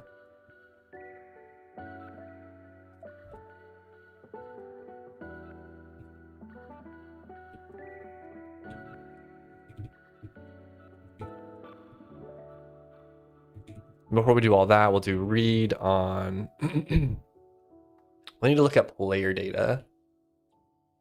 Player data is ECS dot. It's like get in. I don't remember.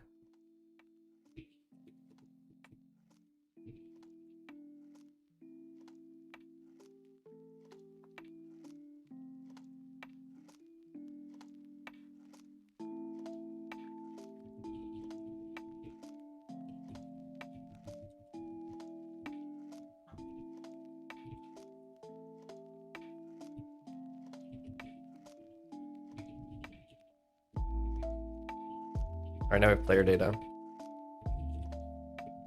We'll do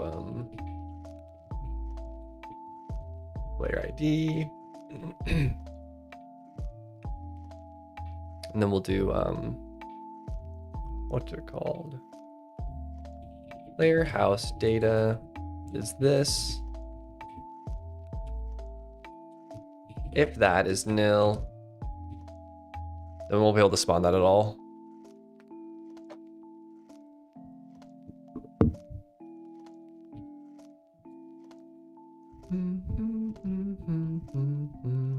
Okay. Then inside of here, we basically want to take the house block, look up the active store. Oh, now I can't remember if let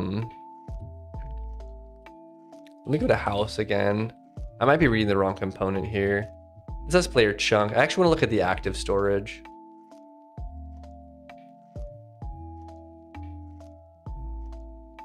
House storage builder.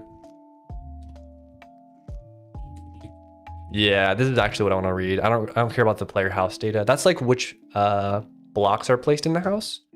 Then I have a separate component which holds for this block what storage does it have. Okay. We'll call it active storage. And I'm sure I have something that's like get storage. There we go. This must be like dot location. Active storage dot get storage for that location. Yeah. And then we'll do I'll just call it block storage. Okay. If not okay. Return. We couldn't find the storage, so it's like just give up. This is all just rendering code anyways, so it's not like if it was on the server, I would be printing errors and stuff, but it's an unlikely error, and then it's also, yeah.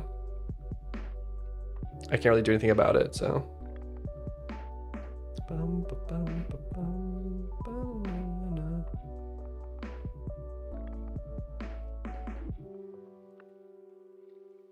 Yeah, house storage data. I might just emit an event whenever, or does it have generation attached to it? It might. I might be able to just track.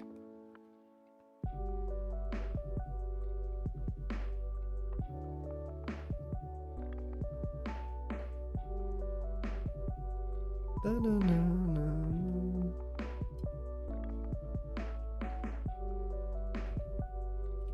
storage data, slots.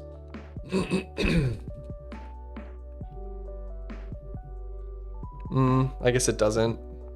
I thought it would have a generation attached to. I guess the generation is attached to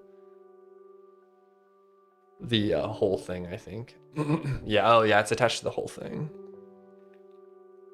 And I can't regenerate it based off of this generation because then if you put any item in any chest, it's going to regenerate all your pets.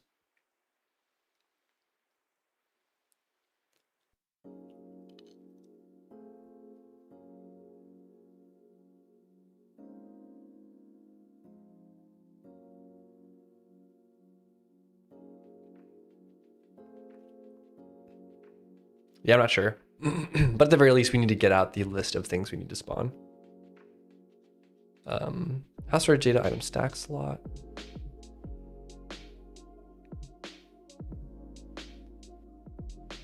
House storage data slots. Yes, we'll loop through the slots. For I in range block storage dot slots. I'll just do slot. I mean, yeah, this is where I need to figure out the logic. I mean, if I wanted to just do super basic, then I could, well, it wouldn't work long term, but it would just be looping through and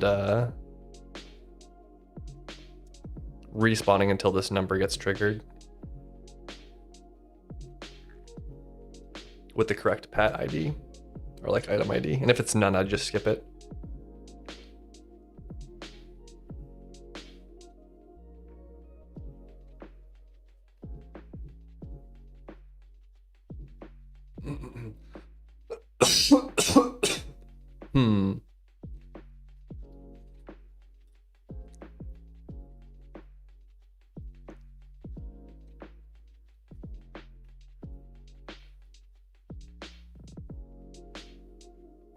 The thing I don't like is that if this runs every single frame, I guess I could run this check once per second or something like that. It's just,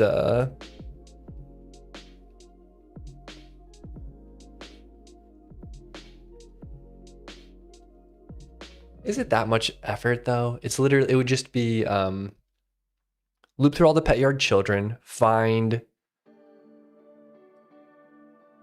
the first, or find this many, or find all the children and create a map, a unique map, a hash set of the different pet types that you have already in the thing. Would you want to do a hash set though? I would probably do a list. You just need to get the number that are there and the number that are in here. And then you just need to calculate some delta of spawning and despawning. So you'd want to despawn all the ones.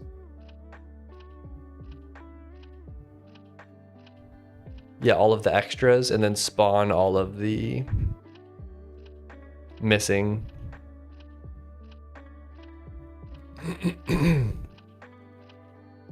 Or you just detect that there's a difference and you respawn all of them, which is probably way simpler.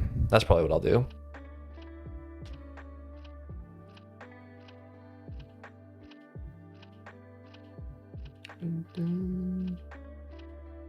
But then individual pets would need to know what type of pet they are, which they don't really know. I could add it though, without too much effort.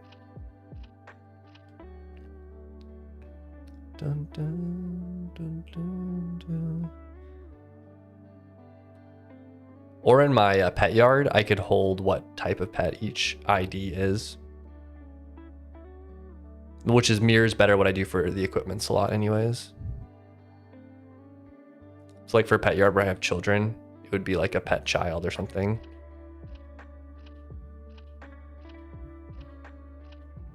I'll do like pet yard child.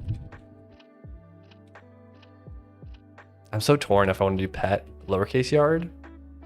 I think that's better.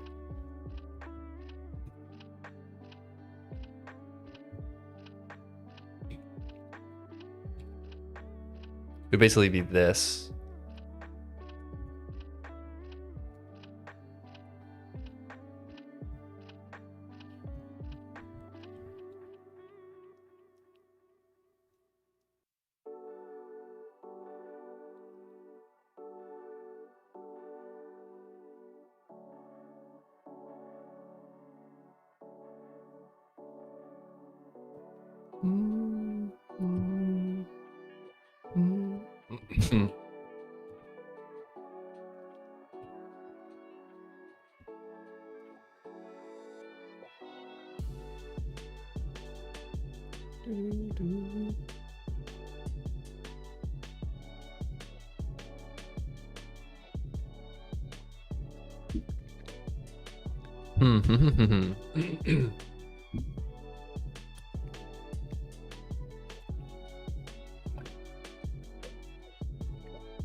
Still, to compare them though, I have to like build a hash set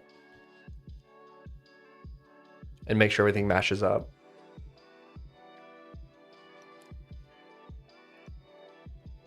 I might just do this on like well,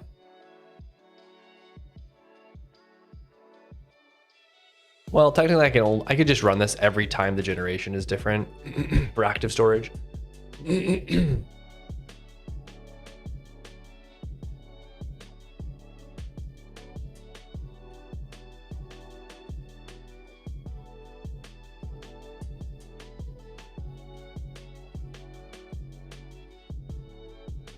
Wait, don't I?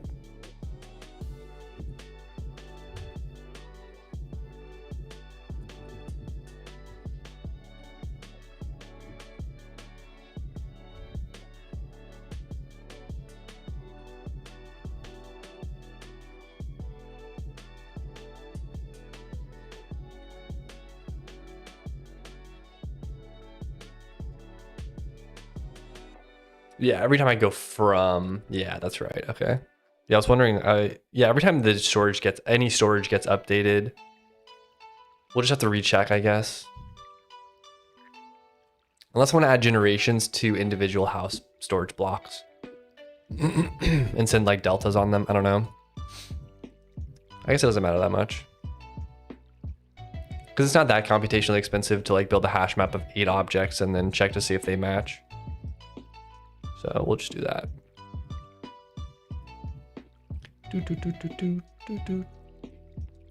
I think I have a type for this though.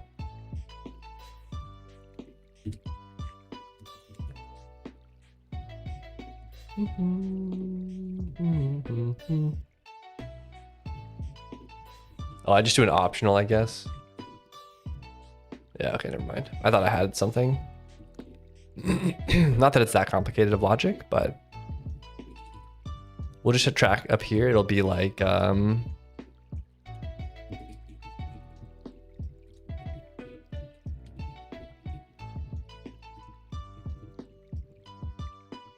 I'll do negative, or I'll do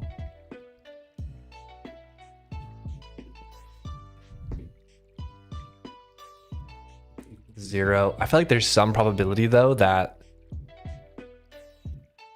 at the block you place down wraps you back around to generation 0.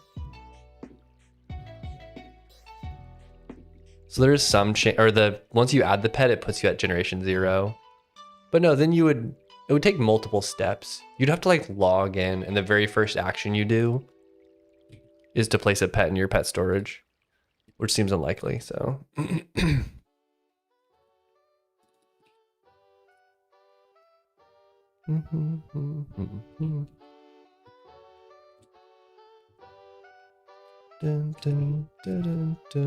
Or I could just do -1, convert it to an int. Whatever, we'll just do this. if active storage dot. Yeah, because there's technically, I technically need to have an unset stage. I'm just gonna do this.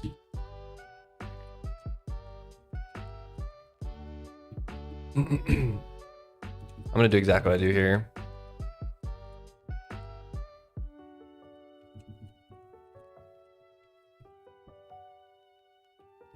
Last rechecked.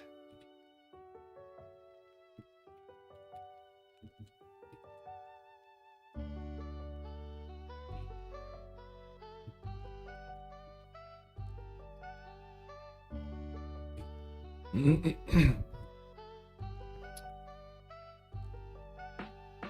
trying to think of what that, how to convert this the other direction. If okay, and yeah, that's what it'll be. So basically, if we have this and the generations match, then we just return.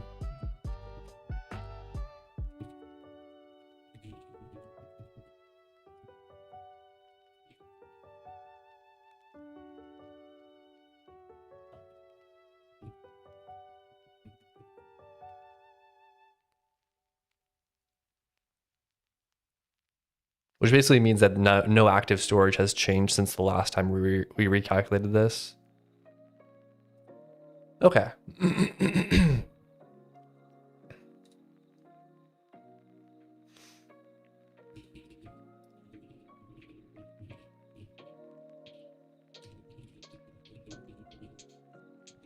All right, that'll be the pet yard child we add.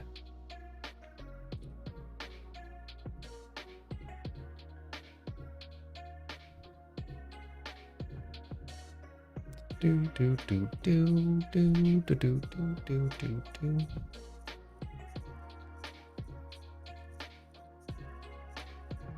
So let's write the code to regenerate all of them, and then we'll write the code that check if the pet yard needs to change. Oh, I also need to do this. We need to do active storage gen, or sorry.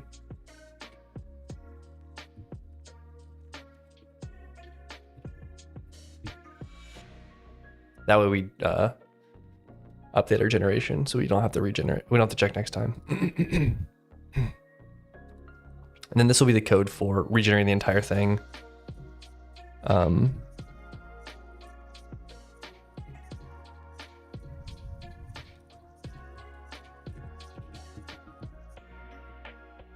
So if the number of children that we've spawned is greater than or equal to the number we want to show, then we'll break out.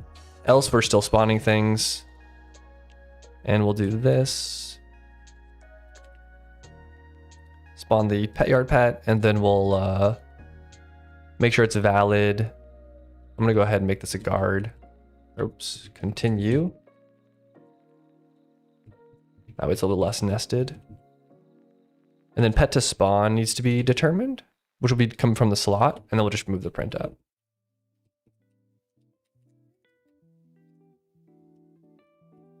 Pet to spawn is going to be slot.item.type. Well, technically we need to check to see as well if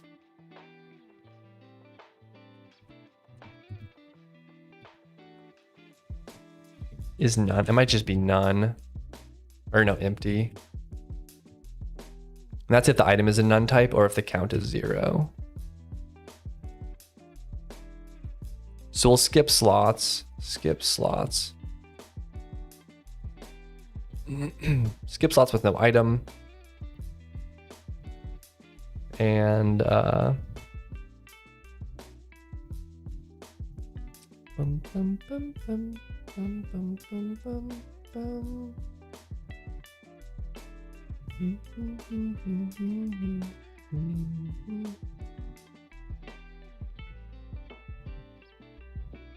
cool, then we'll spawn the pet yard pet.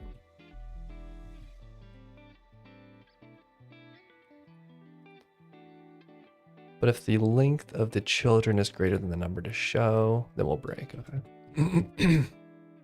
So essentially just finding the first like 2 pets to put them in the pet yard. So now when we look at the pet yard, it should have like I think it's a bunny and some other pet. Not jellyfish though.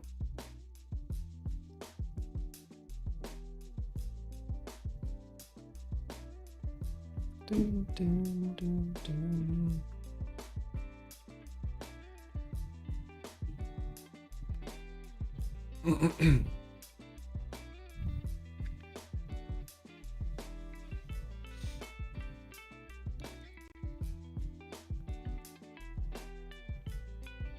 But I think I'll need to loop. I think I'm gonna have to just move this loop up to calculate what it should be. And then compare it to what it is currently. So I'll need to add another loop on the children. I'll have to add a loop on here for what it should be.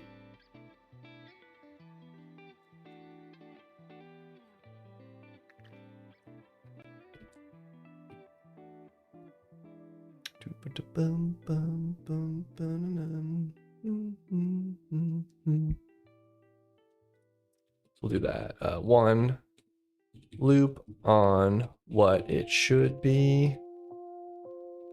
This comes from block storage.slots. Loop on what it is. This comes from pi.children.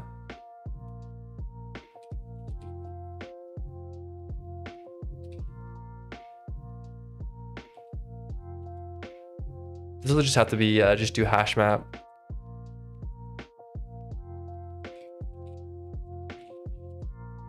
This will be the same thing. So we'll do hash maps and they'll just do an equals on them.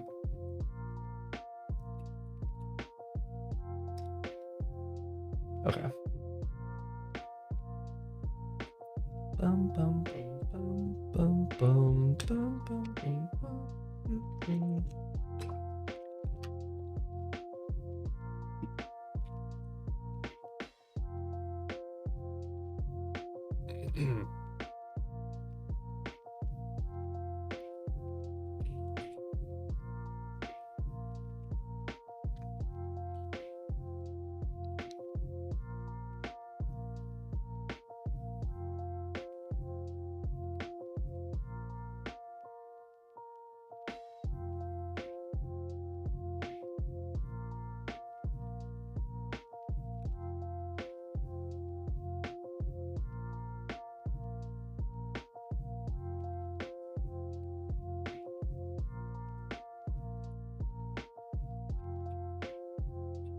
All right, bunny, and then, oh, hold on, let me guess.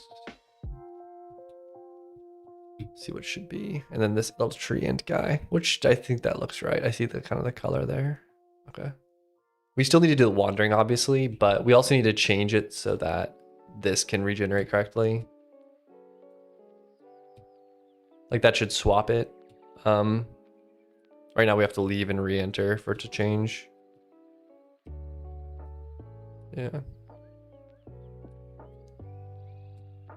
All right, so let's do that. We'll do the check. So let's make 2 maps.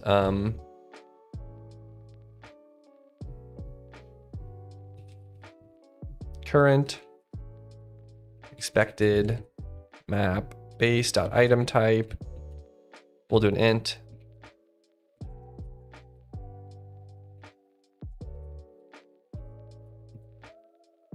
Whoops, I forgot to put make.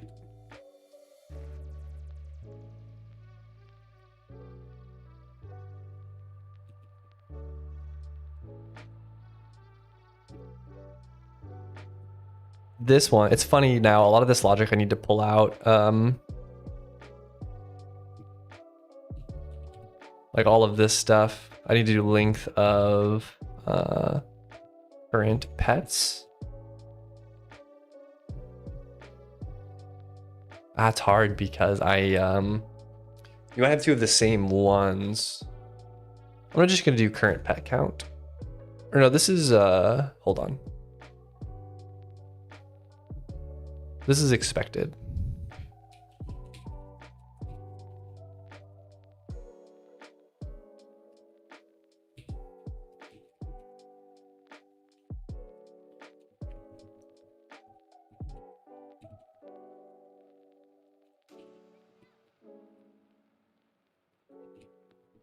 We'll do expected pet counter.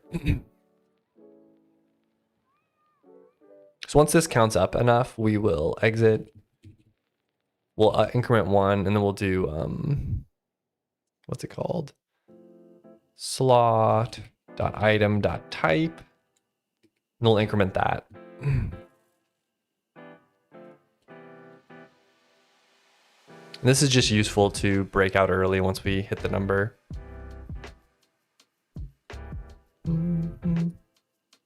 I think that that's right. Then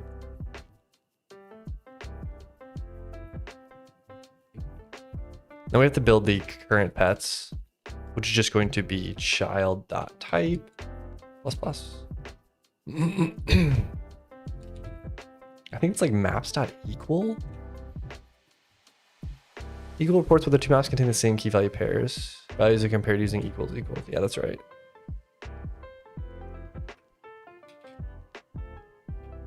If maps equal each other, then we can return.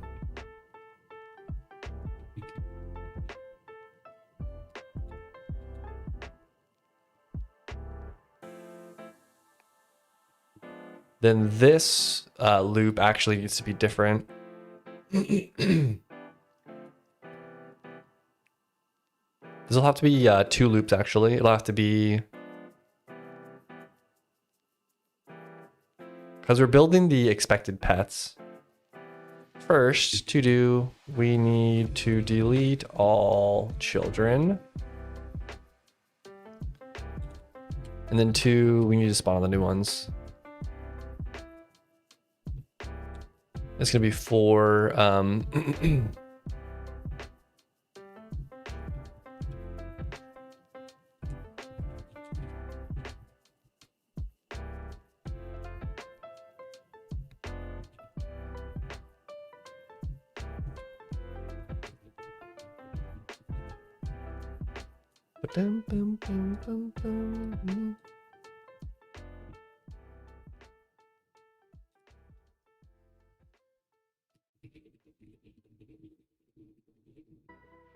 Okay, so for every map element which has a unique pet type, we will loop through the number that we've counted up, and that's how many we need to spawn. And that's spawning all the new ones, I think. And we append them as well. Perfect. This needs to be cleared. That'll be cleared as a part of this, though. This might panic on the first run. I'm just gonna go ahead and do this.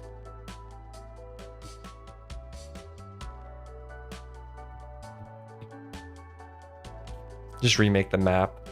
I think the clearing optimization is helpful for really tight inner loop stuff, but for this case, I just want to rebuild it. I'm gonna keep it up here logically.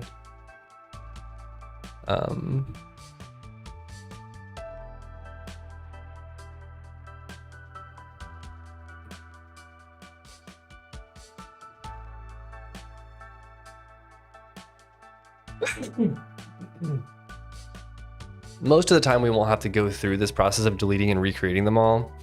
But if you ever swap the order inside of the chest, then it'll just respawn everything. Which is slightly wasteful. Like, there's more optimal ways to do it. I just don't think it's that. If it ends up looking terrible, we'll fix it, I guess. Okay, we basically just need to do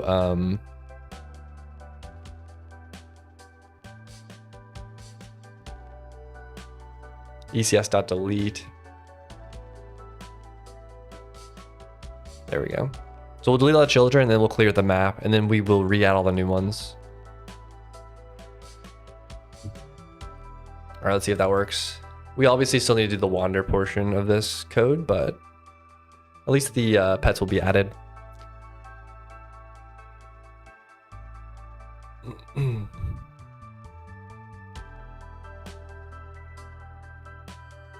Oh, hold on. Hot Roulette got me.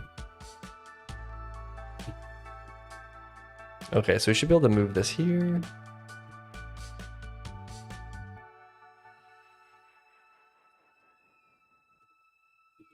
Yeah, it looks like it's changing. Obviously they're not wandering, so it's really hard to see, but you can kind of see the poof of them respawning if I close it fast enough. Cool. All that's left is we want to spawn in the middle of this.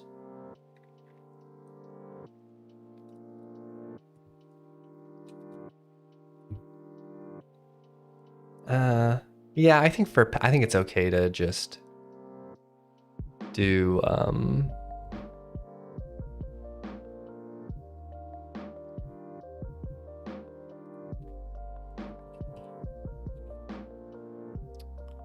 want to do like a block center or something like that.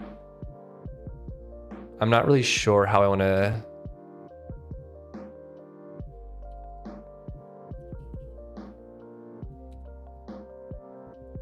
I'm not really sure how I want to do this though.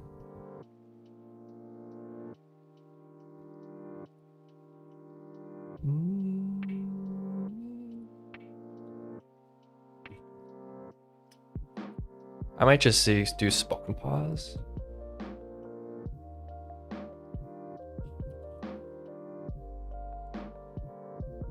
Because I'm trying to think of in what world I would want to pass the scaling or rotational transform to the child that I'm spawning. Probably 0.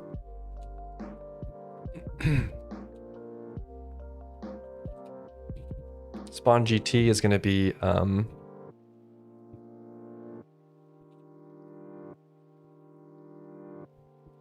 isn't this oh, it's going to be transform by global.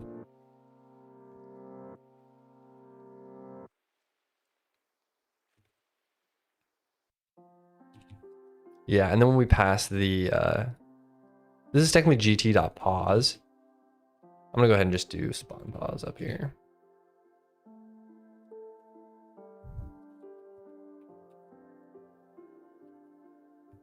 I might.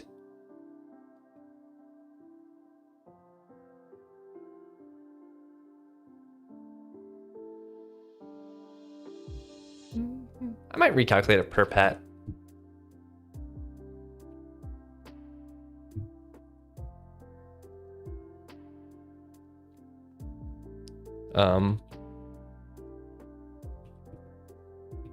We'll add the yard center offset.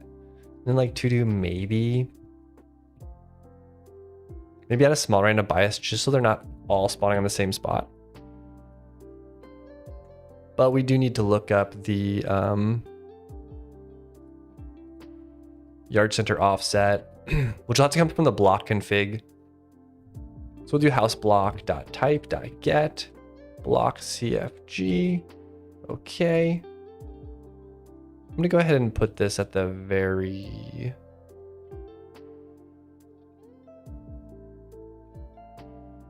no, I think once we're here, you're pretty confident. Oh, this is item config.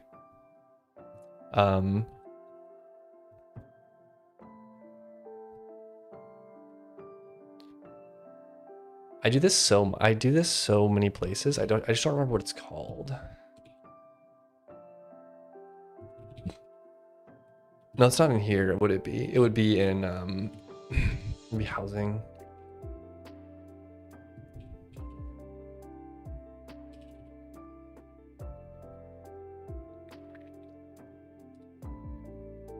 Yeah, .block config.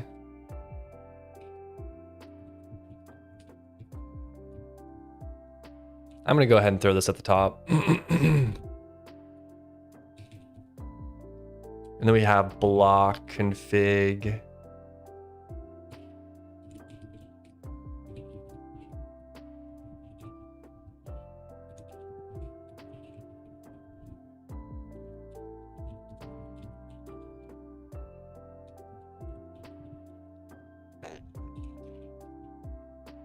And then, oops.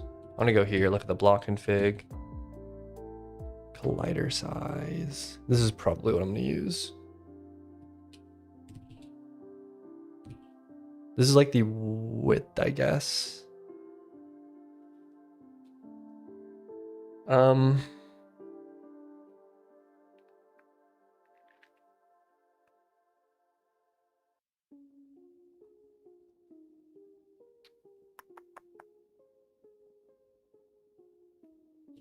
Yeah, I think this is fine. Do you have that vec2?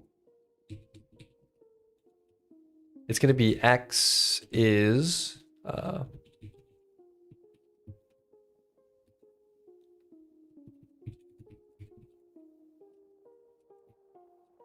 we'll add 1 to it, cast it to a float, and then divide it by 2.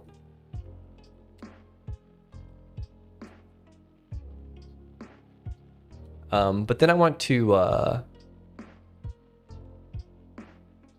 scale it by base.tile size. Because this is in terms of tiles. This is a tile collider. So if it's 2, then it'll become, or it's just the +1's kind of just because of how I do this is like a width more.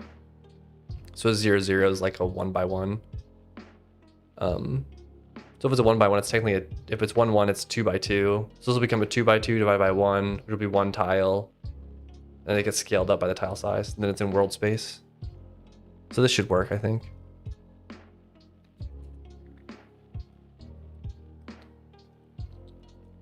Dun, dun, dun, dun, dun. And then we want to maybe do a small circle ring or something like that. Let's just see that they spawn in the middle. They're still off a bit. This is a 4 by 4.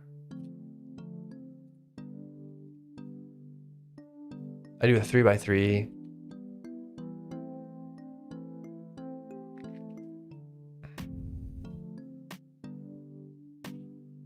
Oh, I guess because it's the base center is on this tile, so it would just be the middle. I don't need to add the 1.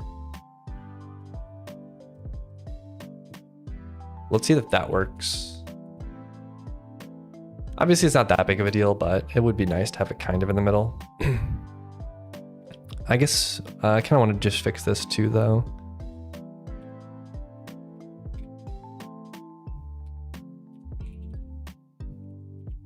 We'll calculate a random offset.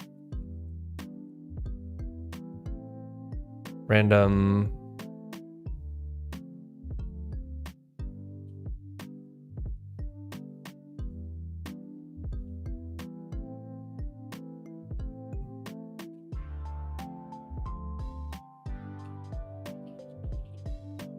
We'll do a 8 by 8 rectangle.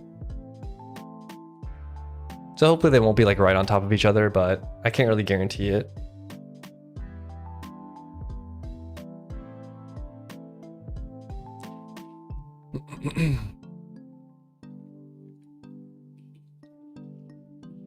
There we go. They'll just spawn kind of in the middle, in the center tile essentially.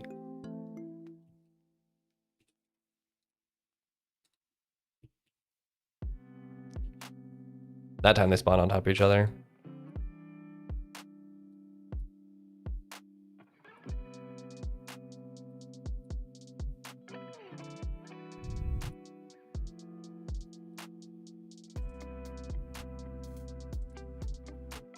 Maybe too tight. The only downside with doing a with making it too large, I'll do 16 by 16.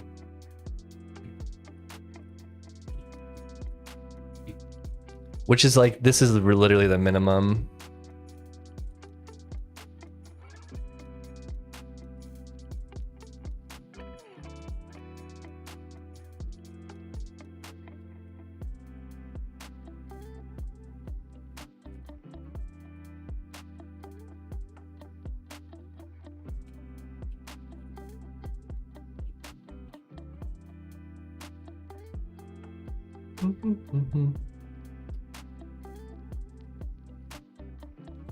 Okay. This should be that though, other than the wandering portion, which we still need to code. I'm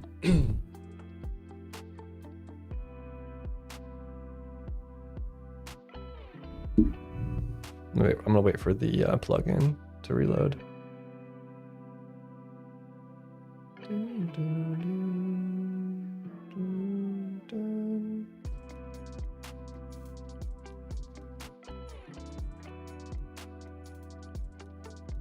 All right, there it goes. Oops. Okay, nice.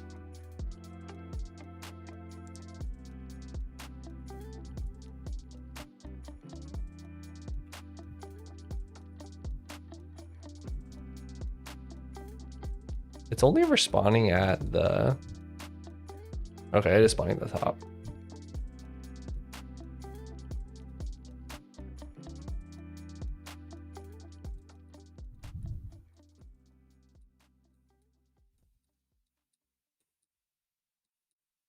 Okay, that's not bad. This one could probably hold 3. Like show 3, I mean.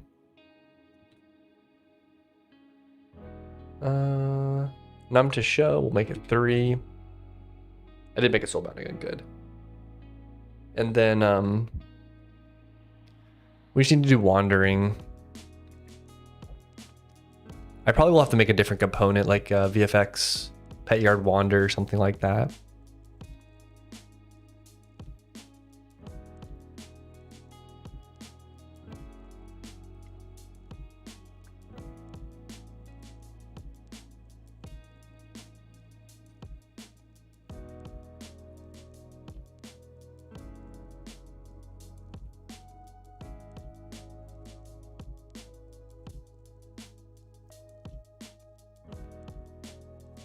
Yeah, we'll just go ahead and throw it in here.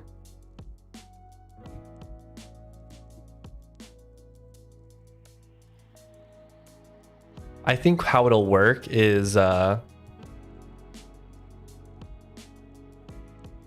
will have a cooldown. I'm gonna randomly, like I'll have the total rectangle you can walk around in. I'll just have a cooldown where you slowly walk towards that destination point. Like I'll randomly pick a spot in the square in the rectangle. You'll slowly walk there, and then you'll wait for your cooldown. Then you'll pick another random spot.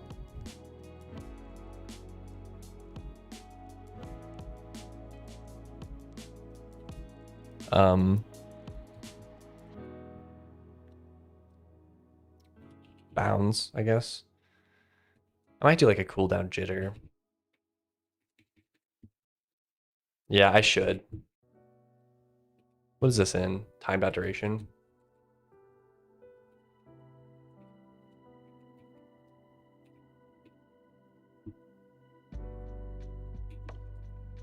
That way everything's not wandering at the exact same frame. I almost wrote mobs or pets to wander in. The boundary for pets to wander in.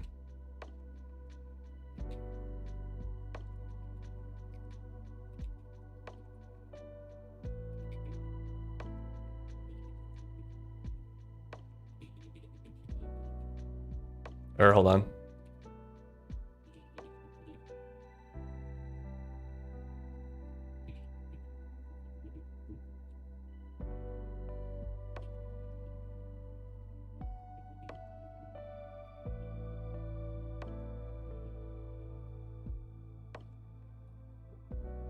Pet yard wander.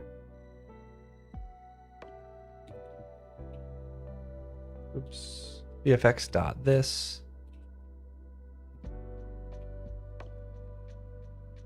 We'll just make one of these. This has got to be a component. Then we'll add this to every pet, and then we'll have to build a system which handles pets or objects that have this component. Cooldown will be I'll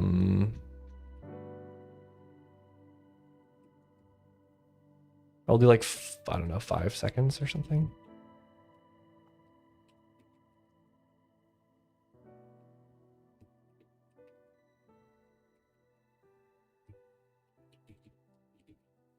I might go ahead and just do VFX new.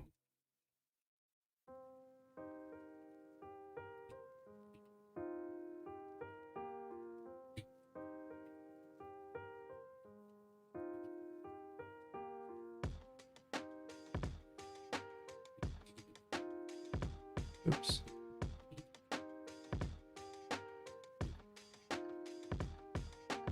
I'm just gonna hard code these here because it's like, I'm probably not gonna want to customize this ever. So I'm just gonna embed them, but I do need to know the knowledge inside of each system. I guess technically I don't, but I do need to know the cooldown. The jitter I could hard code in the system, but I'm gonna put it here anyways.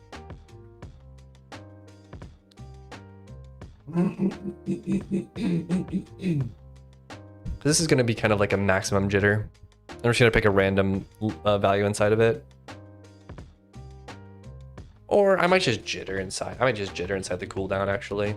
Whatever the cooldown is, I'm just gonna pick a random value. Boom, boom, boom, boom, boom, boom, boom, boom. So I'll just hard code jitter. Cool.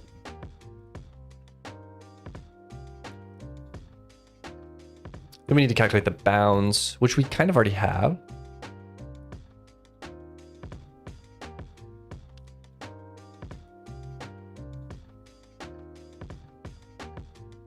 Because you have the center spot, which is like here, probably.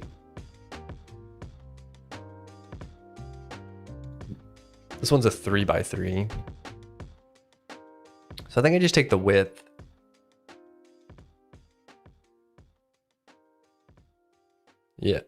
Yeah. I just do the width. And the height. And divide it by 2. Okay. I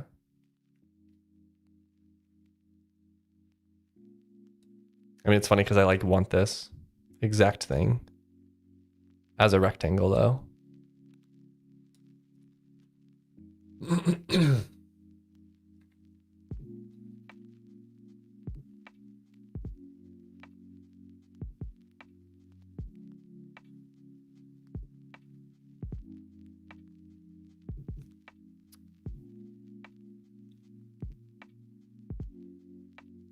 Yeah. Actually, I think that could work. What if I just do this?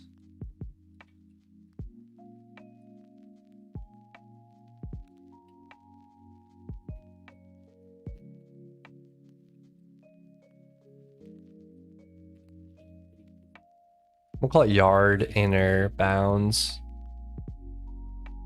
I'll actually make a centered rectangle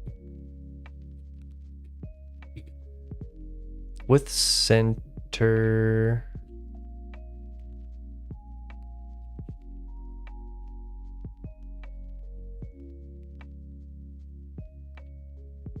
Oh, it's not I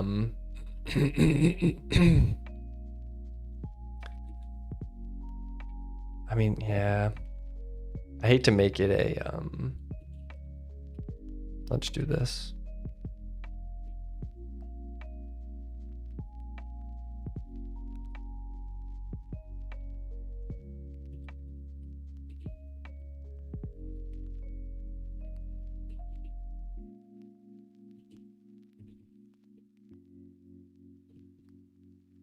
And this will be the same thing, but positive.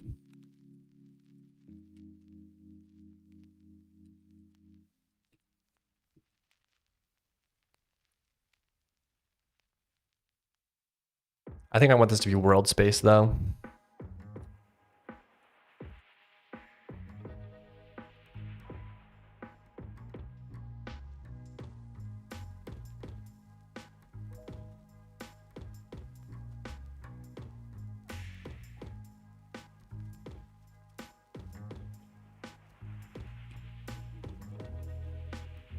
I'll go ahead and do yard center. And this will be width center. And this will be the bounds. Okay.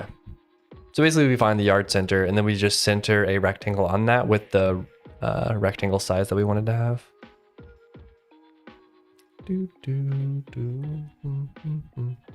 Okay. I think that works. We just need to add the wander system.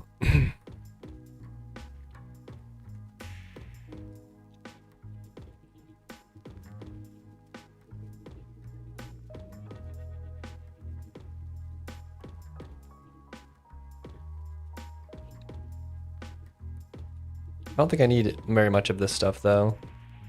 Like I think everything's pretty self-contained at this point.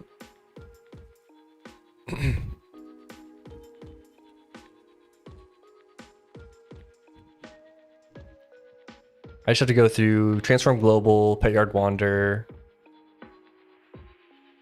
and I think that's it.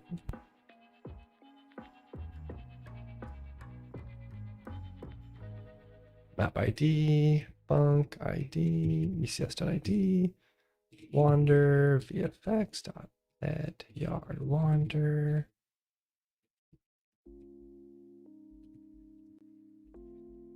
Obviously this is a query too, and we also need GT.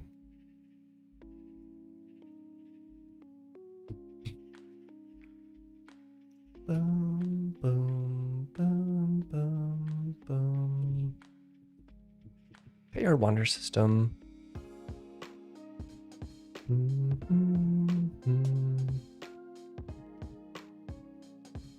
Yeah, so for each one, we will update the cooldown.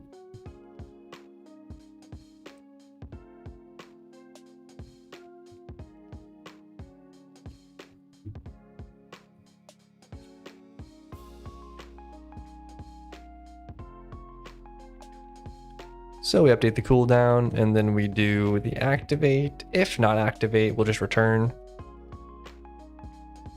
What's up, Jen? Yeah, I'm still pretty jet lagged, so we're gonna do an early stream, see how it went.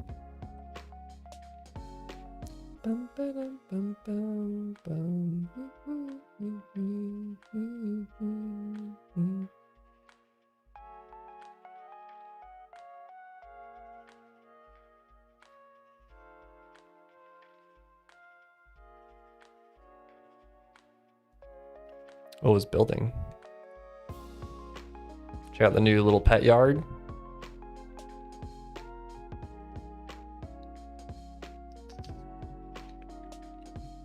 I'm adding a system to make them wander around now. It is kind of awkward.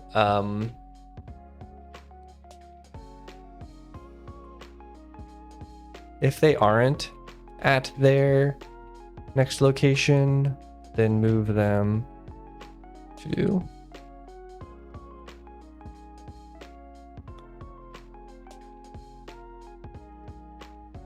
yeah, this should work, I think. Let me close this. Pigeon.random rect inside of wander.bounds rect seated. I can't remember what I literally just used this function. Random position in rect. Very Java of me.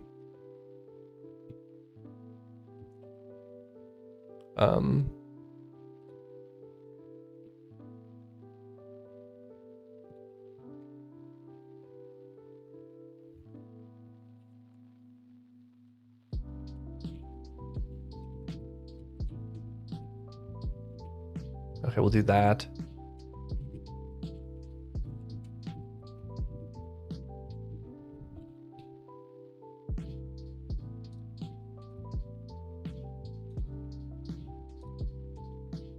Boom, boom, boom.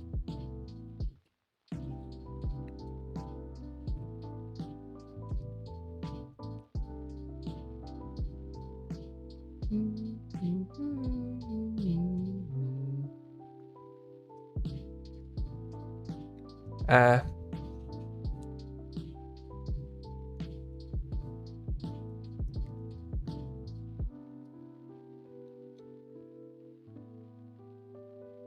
might just have a fixed base cooldown. Or here's what I'll do. I'll just have a variable here that's like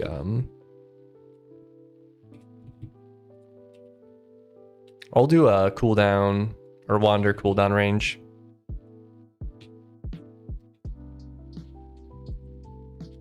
Pigeon dot range.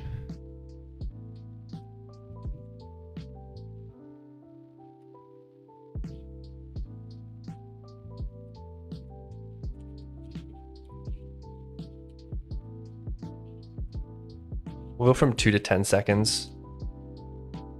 So if we activate, I'm gonna go ahead and just do wander.cooldown equals new cooldown. That should work, I think, right? Get.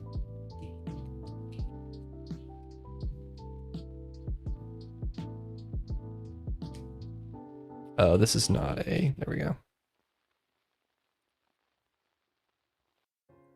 Yeah, we'll just do this. There's probably a function here that's, but it's just setting the values, so it's whatever. Yeah, okay.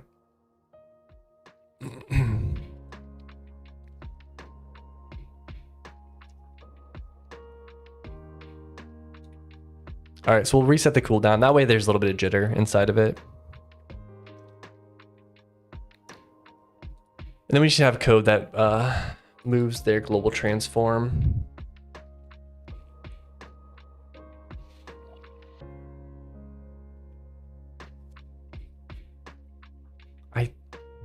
In my head, I think like I can just change this, can't I? Like I can just interpolate this.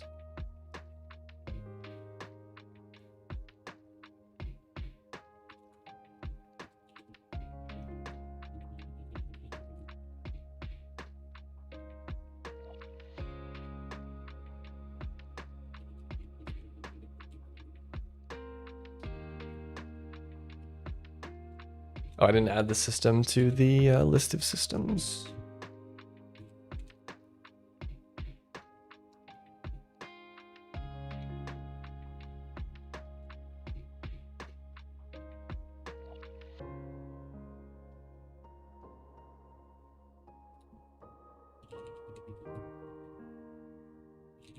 Oh, I don't think I need, I think I just need world.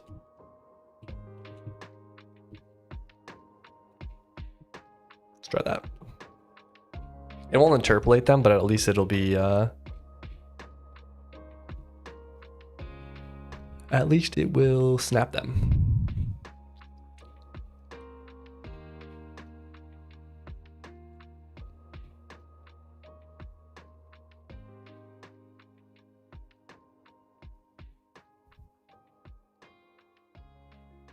Otherwise, we just need to make like a move to function. If this works, it shouldn't be that hard to code.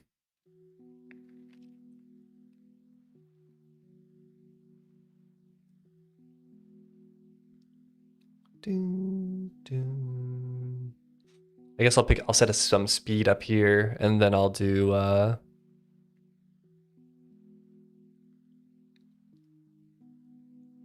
yeah, I'll just make a function that takes 2 vectors and moves one towards the other.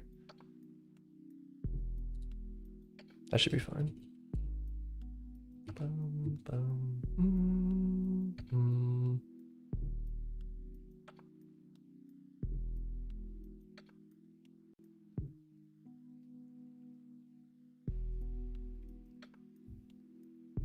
This was a big feature because I had to add like tons of stuff. I had to add multi-tile housing blocks. I had to change a lot of the UI for the house so that I could support multi-tile housing blocks.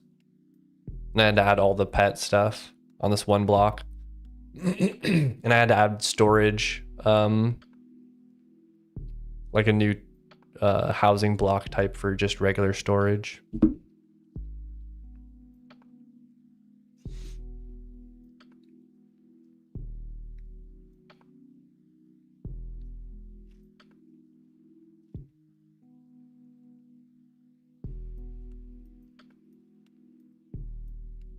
Boom, boom, boom, ba-da-da.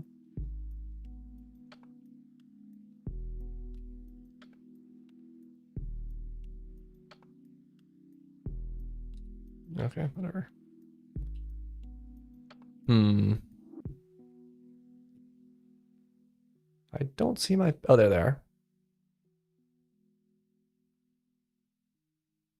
Why would they be gone though?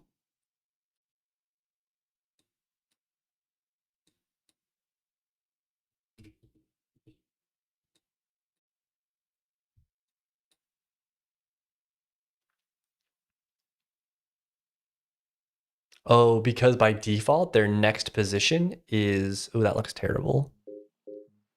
Why would he be behind it? Oh, I guess because the depth sorting.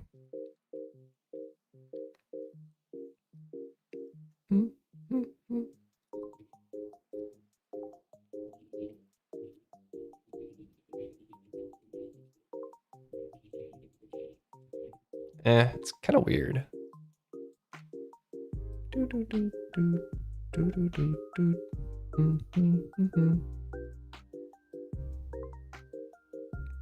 I'll just do that. No, actually, I'm just going to go ahead and include this in here. Paired wander.next pause is going to be spawn pause.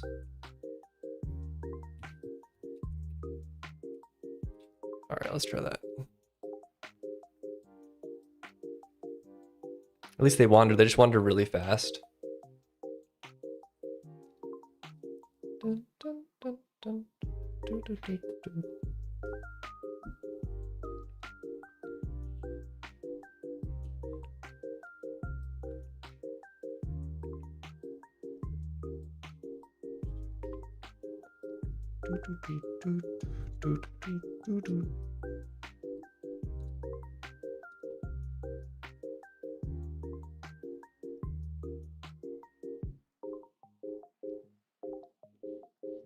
One second.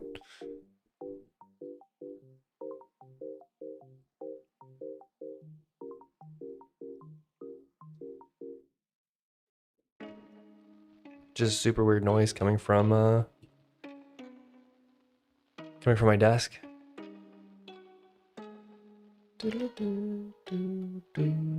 What time is it? It is 8:15. You know, this is really not that bad. I think that I might squeeze in the range a little bit more.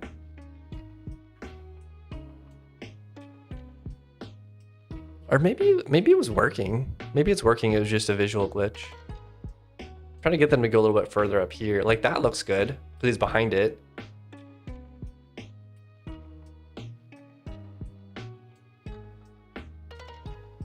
But I thought I saw, like, when the bunny came over here, he was still behind it.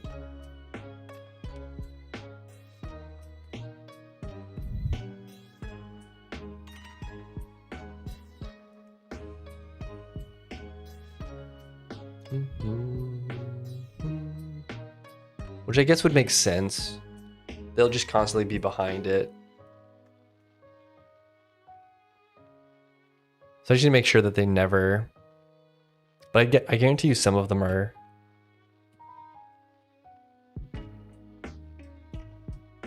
going to. Like, I'm just thinking of the ones that float. I don't have any that float though, do I?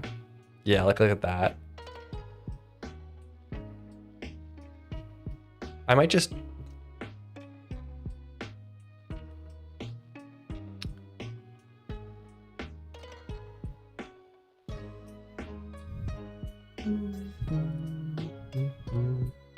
I'm trying to think how hard depth sorting would be to fix for this.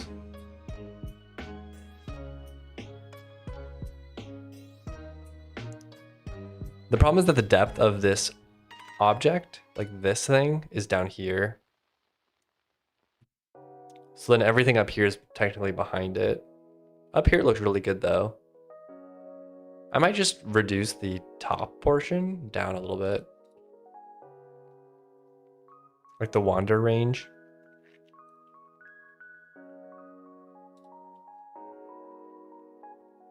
By like 8 or something.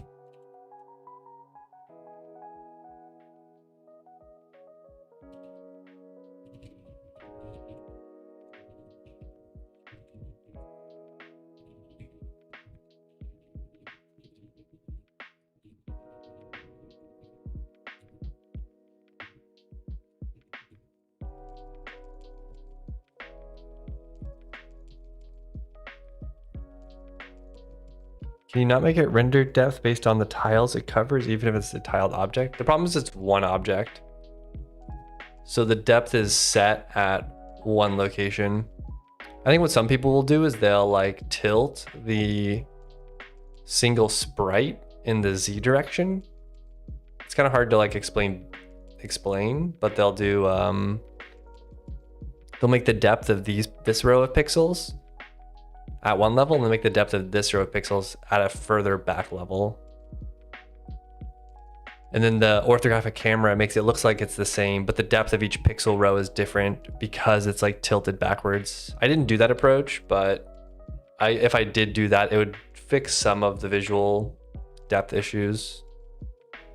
I think I'm just gonna move 8 here so they just can't wander as far up, at least for now.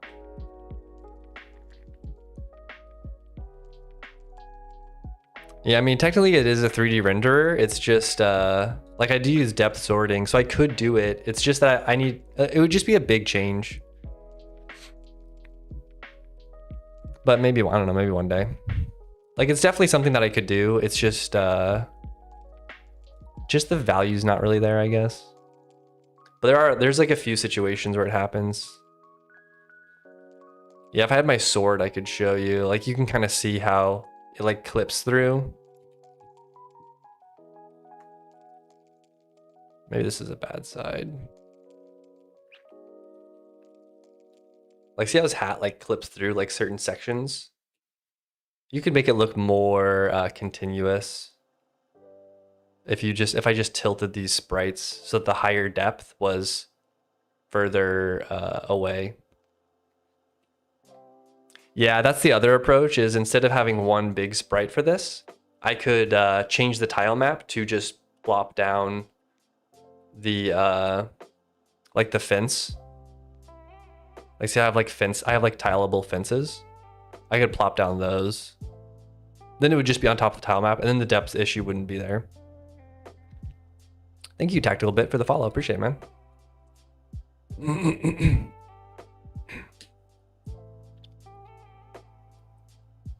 Yeah, the small tile map is one solution for sure. But it doesn't solve the problem of like there just being a large sprite. It just solves it for this one case, I guess. What's up, Synapse? Pleasure. Welcome, welcome. Right now working on this little pet yard thing. This will be like the small version, which will hold 8 different pets. And then the wandering code's not done yet. I just have them snapping. But eventually I'm gonna make a larger version, which takes up an entire block and holds like 40 pets or something, 40 unique pets. And then it'll show more as well. But like you can go here and like swap them. And then right now, this one shows the first 3. But I think that for the big one, I'll show like the top 8 or something. Game is choking the stream FPS, yeah. Well, the problem is I have like a background recompiler that's constantly going. And my computer's kind of slow. I don't have a GPU either. So everything's software, or it's not sorry, it's not software is the wrong word. It's not software rendered, it's like an APU. So like streaming takes up a lot of that.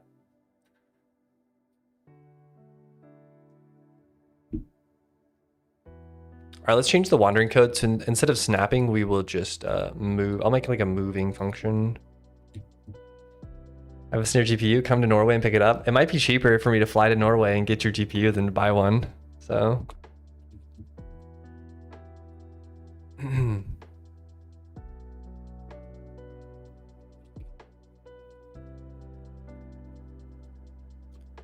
Dest glm.vec2 and then speed float64.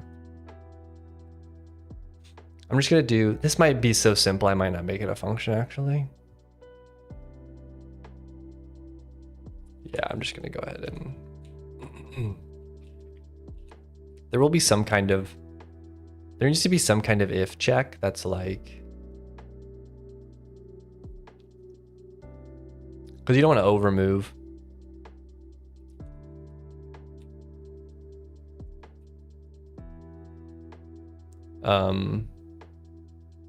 gt.pause.sub wander.next pause, or sorry, is it the other way around? I want to move from, yeah. So we'll subtract the vector. So now we have a vector from the current location to the destination location. We want to normalize that. Then we want to scale it. Scaled by, I need to make a variable. Speed, movement speed. What's like 1.0? Just super slow. Maybe we'll do like 2, I don't know. We'll have to feel out what feels good. Okay, now we have a vector with our movement speed from one to the other. Sorry, this is the movement vector.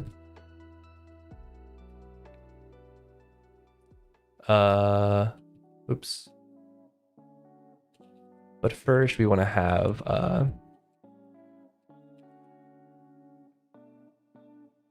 because I want to have a way to check to see if the total vector is less than the movement speed's going to be.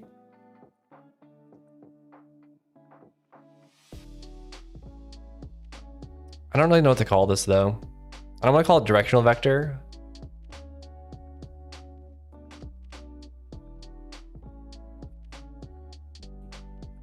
I'll just call it total vec.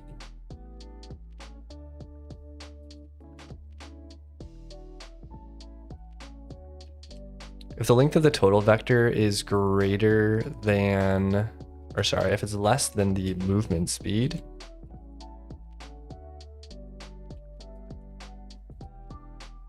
then we just want to move to the next position. So it's like the final move, you snap to it.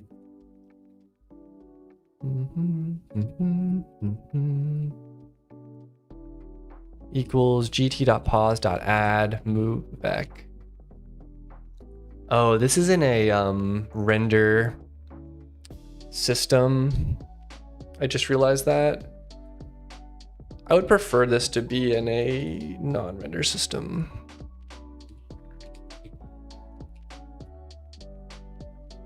But I don't think I have a way to do this.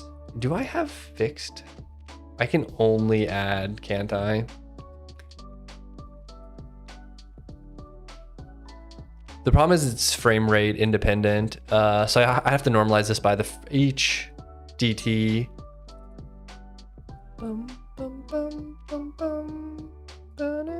What's up, Vegas Eagle? We're working on the pet yard. Let me get this little bit of code in and then I'll show you.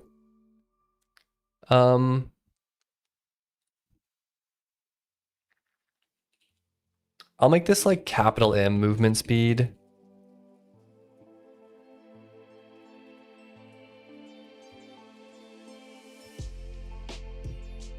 And then we'll do lowercase, which is just gonna be the normalized version. This isn't as good as doing it in the physics tick, but it does kind of work, I guess.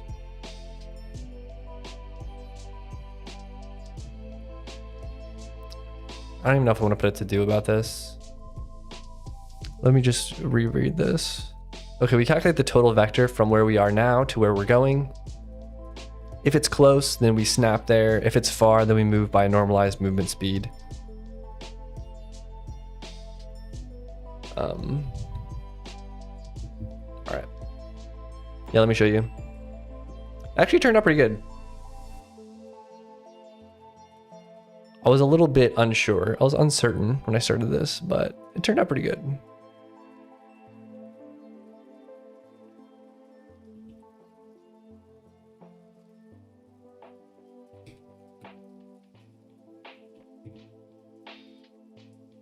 Maybe there may be a little bit too slow. Because they're moving two pixels per second. I could make them wander longer, maybe. Because it's kind of funny watching them walk so slowly. Let's try 4. Let's try 3. Because I was gonna hit 4 and then I accidentally hit 3.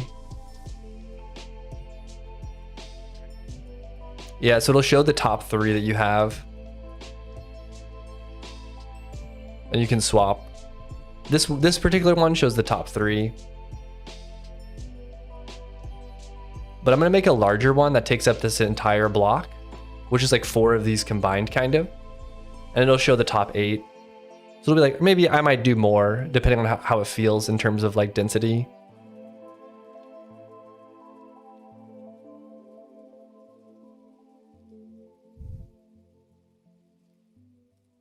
Let's make their, I'm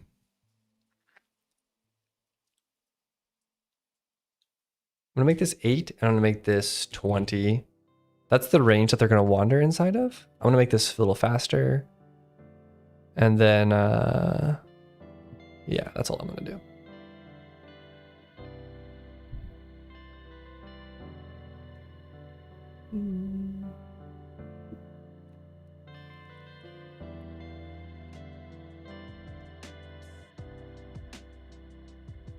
Because I want them to like rest a little bit.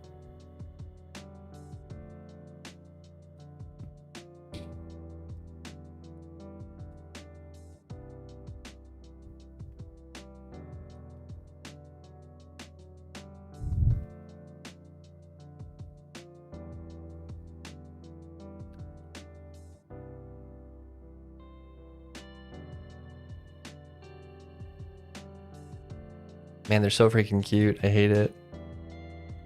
All right. I want when I spawn them, I want their wander timer. What is it? Pet yard wander. I want their cooldown to be like 0, I think.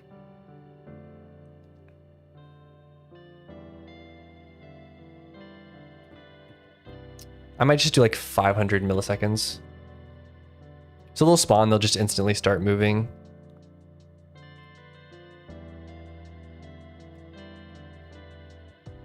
Because when they spawn, they just like stand there for 5 seconds. I'd kind of rather them spawn in action.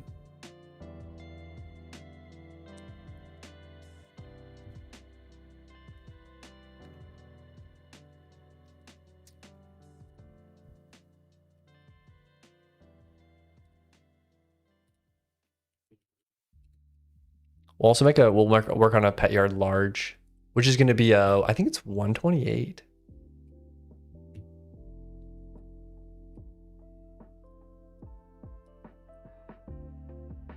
What's plus? I could just do plus 16, can't I?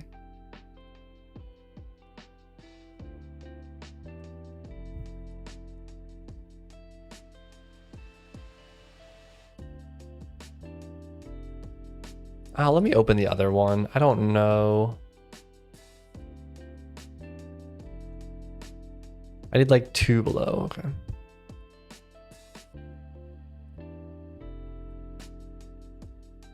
Okay, I guess that's...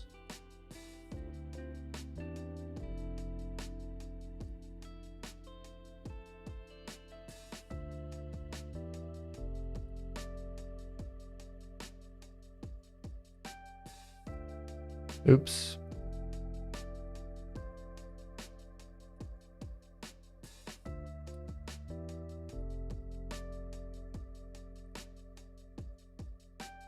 That's a cool idea. Yeah.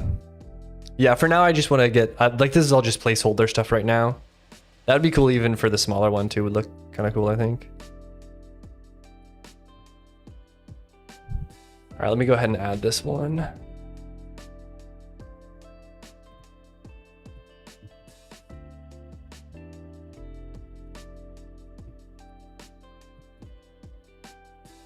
This has to be like 128 plus 16, which is 144.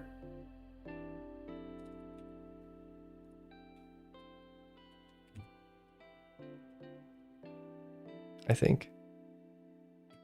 Let me go ahead and make this a soulbound so I can just pick it up. I also need to add a note to myself. Pet yard inventory icon is way too big. I don't know if I'll make a custom icon or if I will just like non-pixel perfect scale it. I'm not sure yet. It would be cool to do water trough though.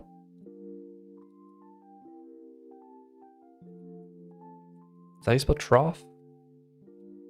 Trough. And feed bin for pets. for bets.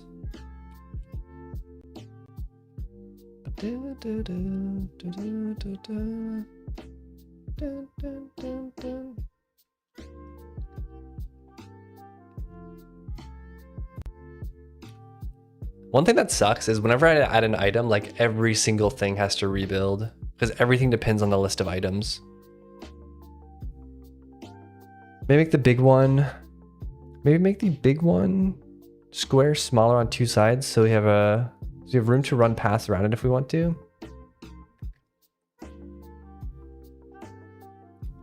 Maybe make the big one, one square smaller. Oh, so it doesn't take up a whole thing? My idea was that it would take up an entire grid, an entire chunk.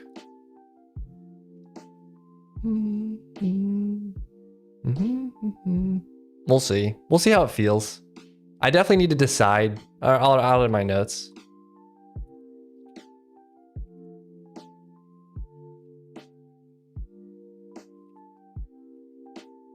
You'll probably only have one pet yard in your house. This will hold like 40 pets or something like that.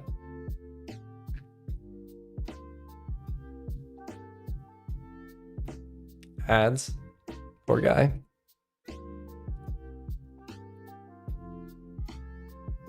Oops.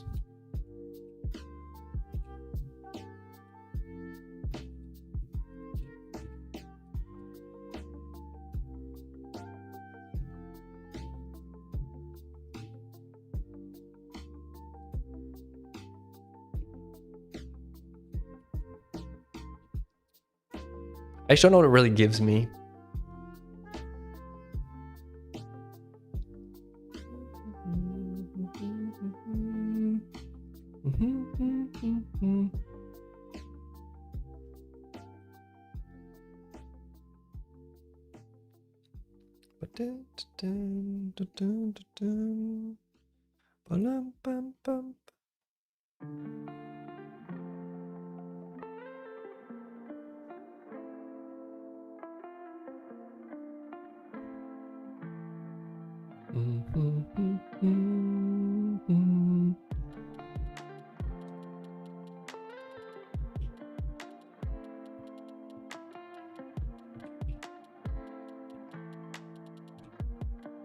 See, look at these freaking sprites.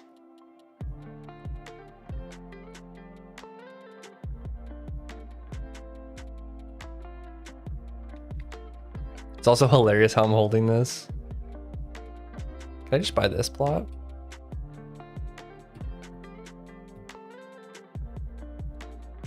What do you do with these fences?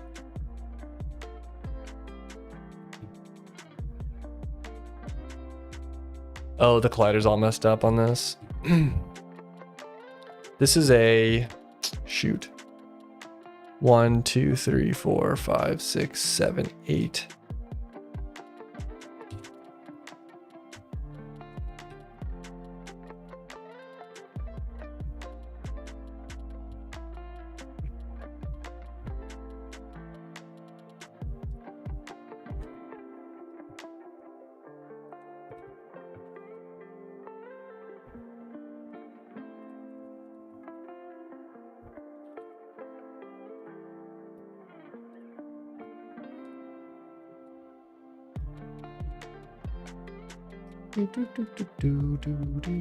What's the game?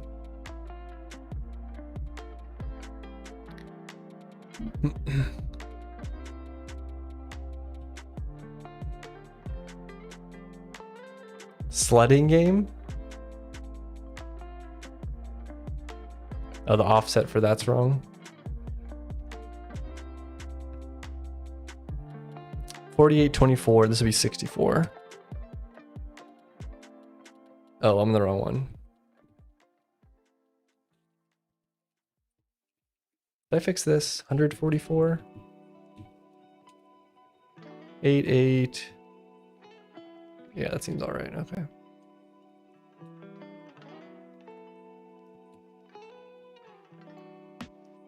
It's delightfully fun. There's no real goal or driving factor for it, like no story or anything. That can be fun sometimes, though. Sounds like those web games that everyone used to play.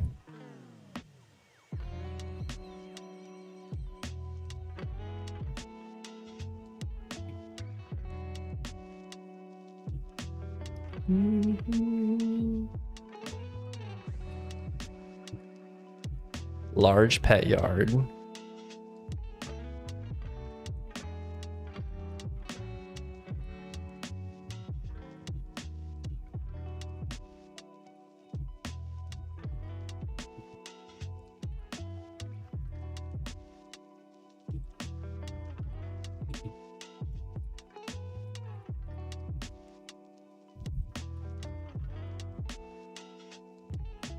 Kit pet?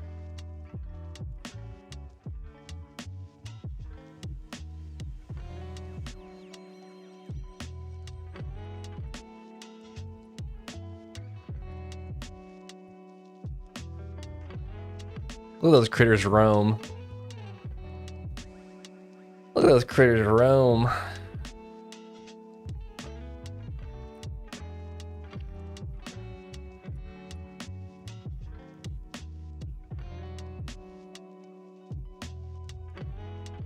They're just doing their thing.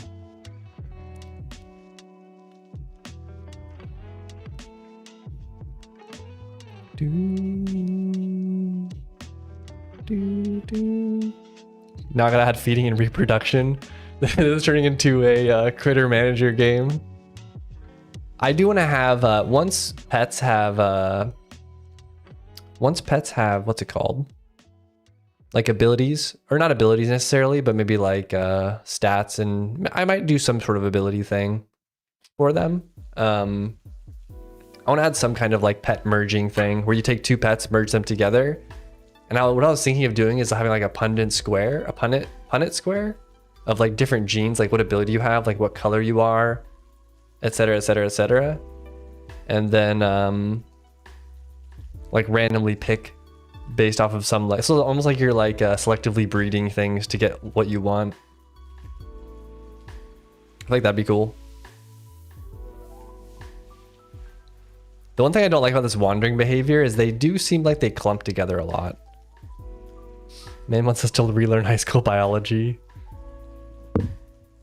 Requesting house cat that roams the house instead of the pen. You guys are asking a lot. Also, this is offset wrong, I think. Holy. Look how big this collider is. Oh, it's wrong for that too. What's 144? Oh, it's a centered probably. So I wanted to divide it by 2. What's 144 divided by 2? 72. This would be 56, which is,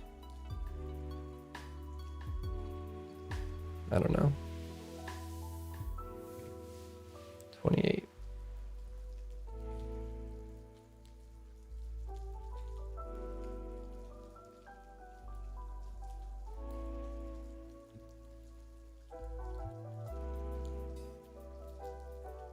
It's a really long yellow stick.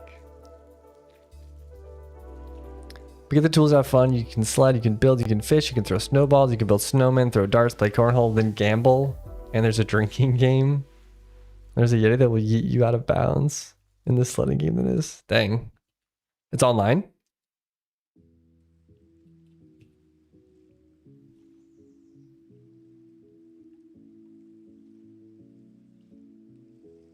Oh, on Steam, nice. I think what I need to do is for this one, the random offset, I want to do larger. I want to do depending on,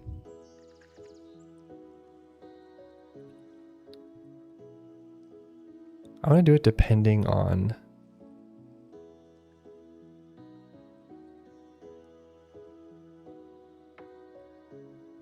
actually, I might just want to do this.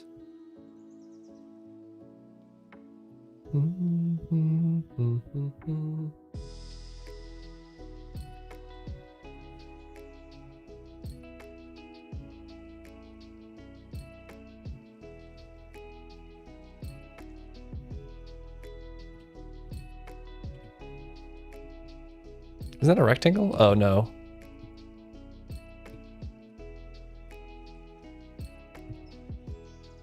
Or I want to do, Let's just see this center rectangle. Oh, I can't because it's a... We'll do this actually.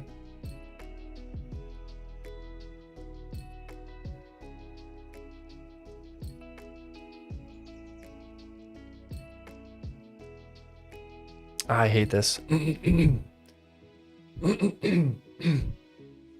like I need this variable separately.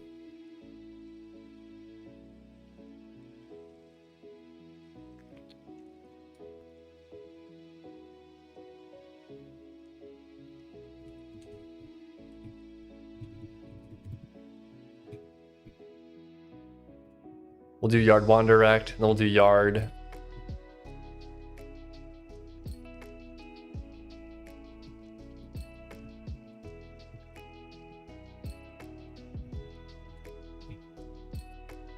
We'll be the centered version.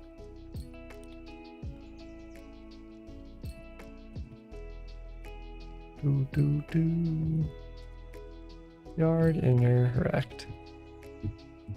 All right, let's try that. Give me 1 second while this builds.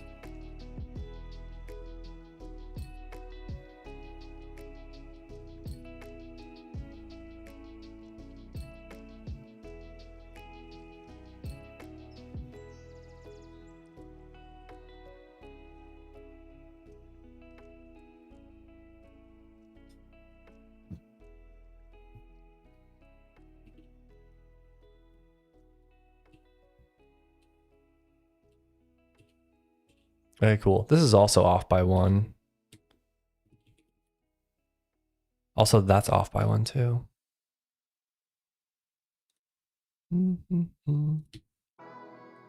Oh, I know why. I need to do a chest.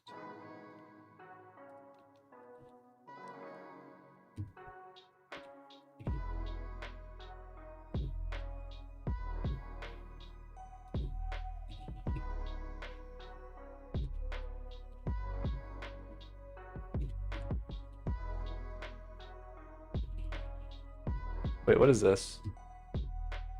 Offset size.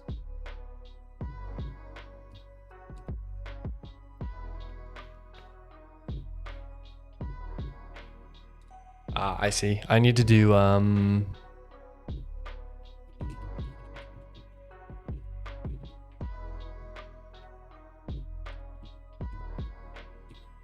oops.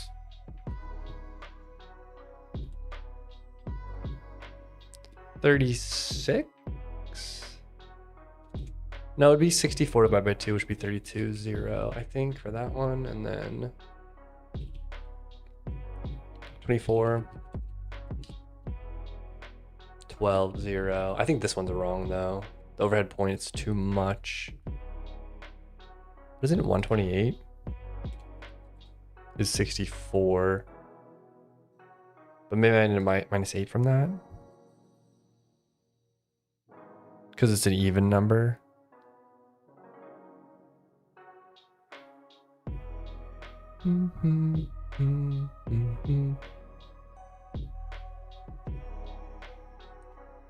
Or maybe it's based off of that, actually. 3 times 16. Yeah, divided by 2. So we do 8 times 16, or sorry, 7.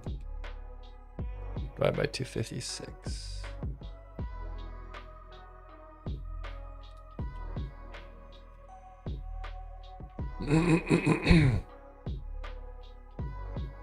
No, sorry, this is 56.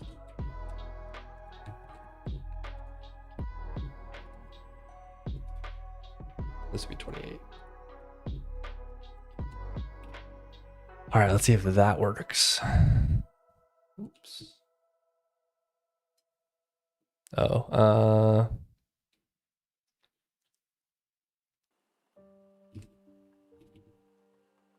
32, I guess.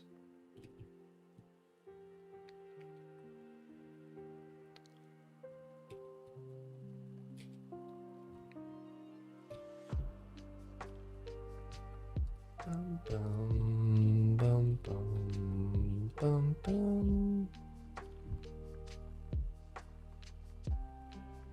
Hold on.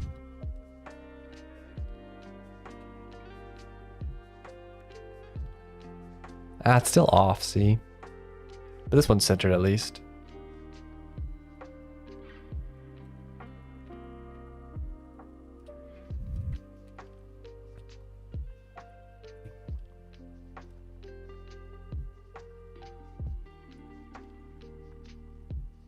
I wonder if this should just be 72.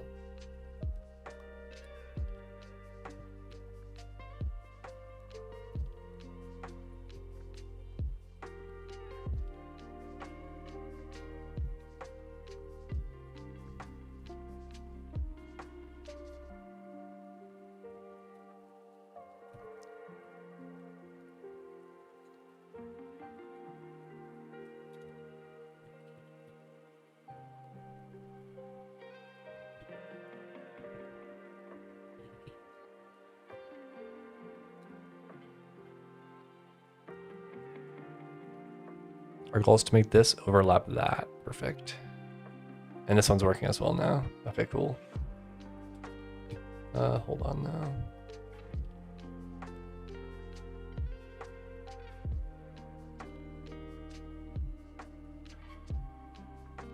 It's weird, I guess I need to make it wider. Oh no, it's because it's hot reloaded.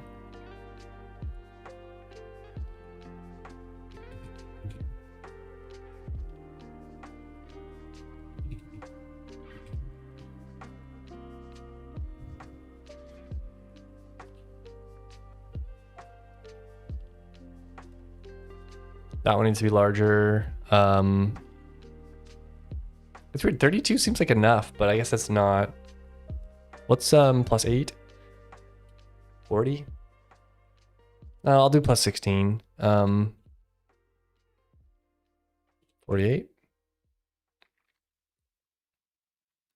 I'll do like this 80.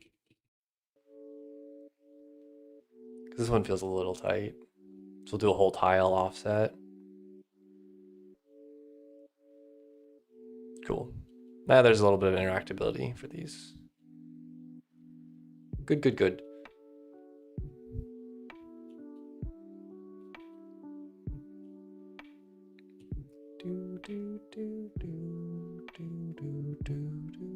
I'm happy. All right, folks. Thank you all for stopping in today. The pet thing is working. It's looking good. It's coming along. But yeah, that's going to be the end of stream today, everybody.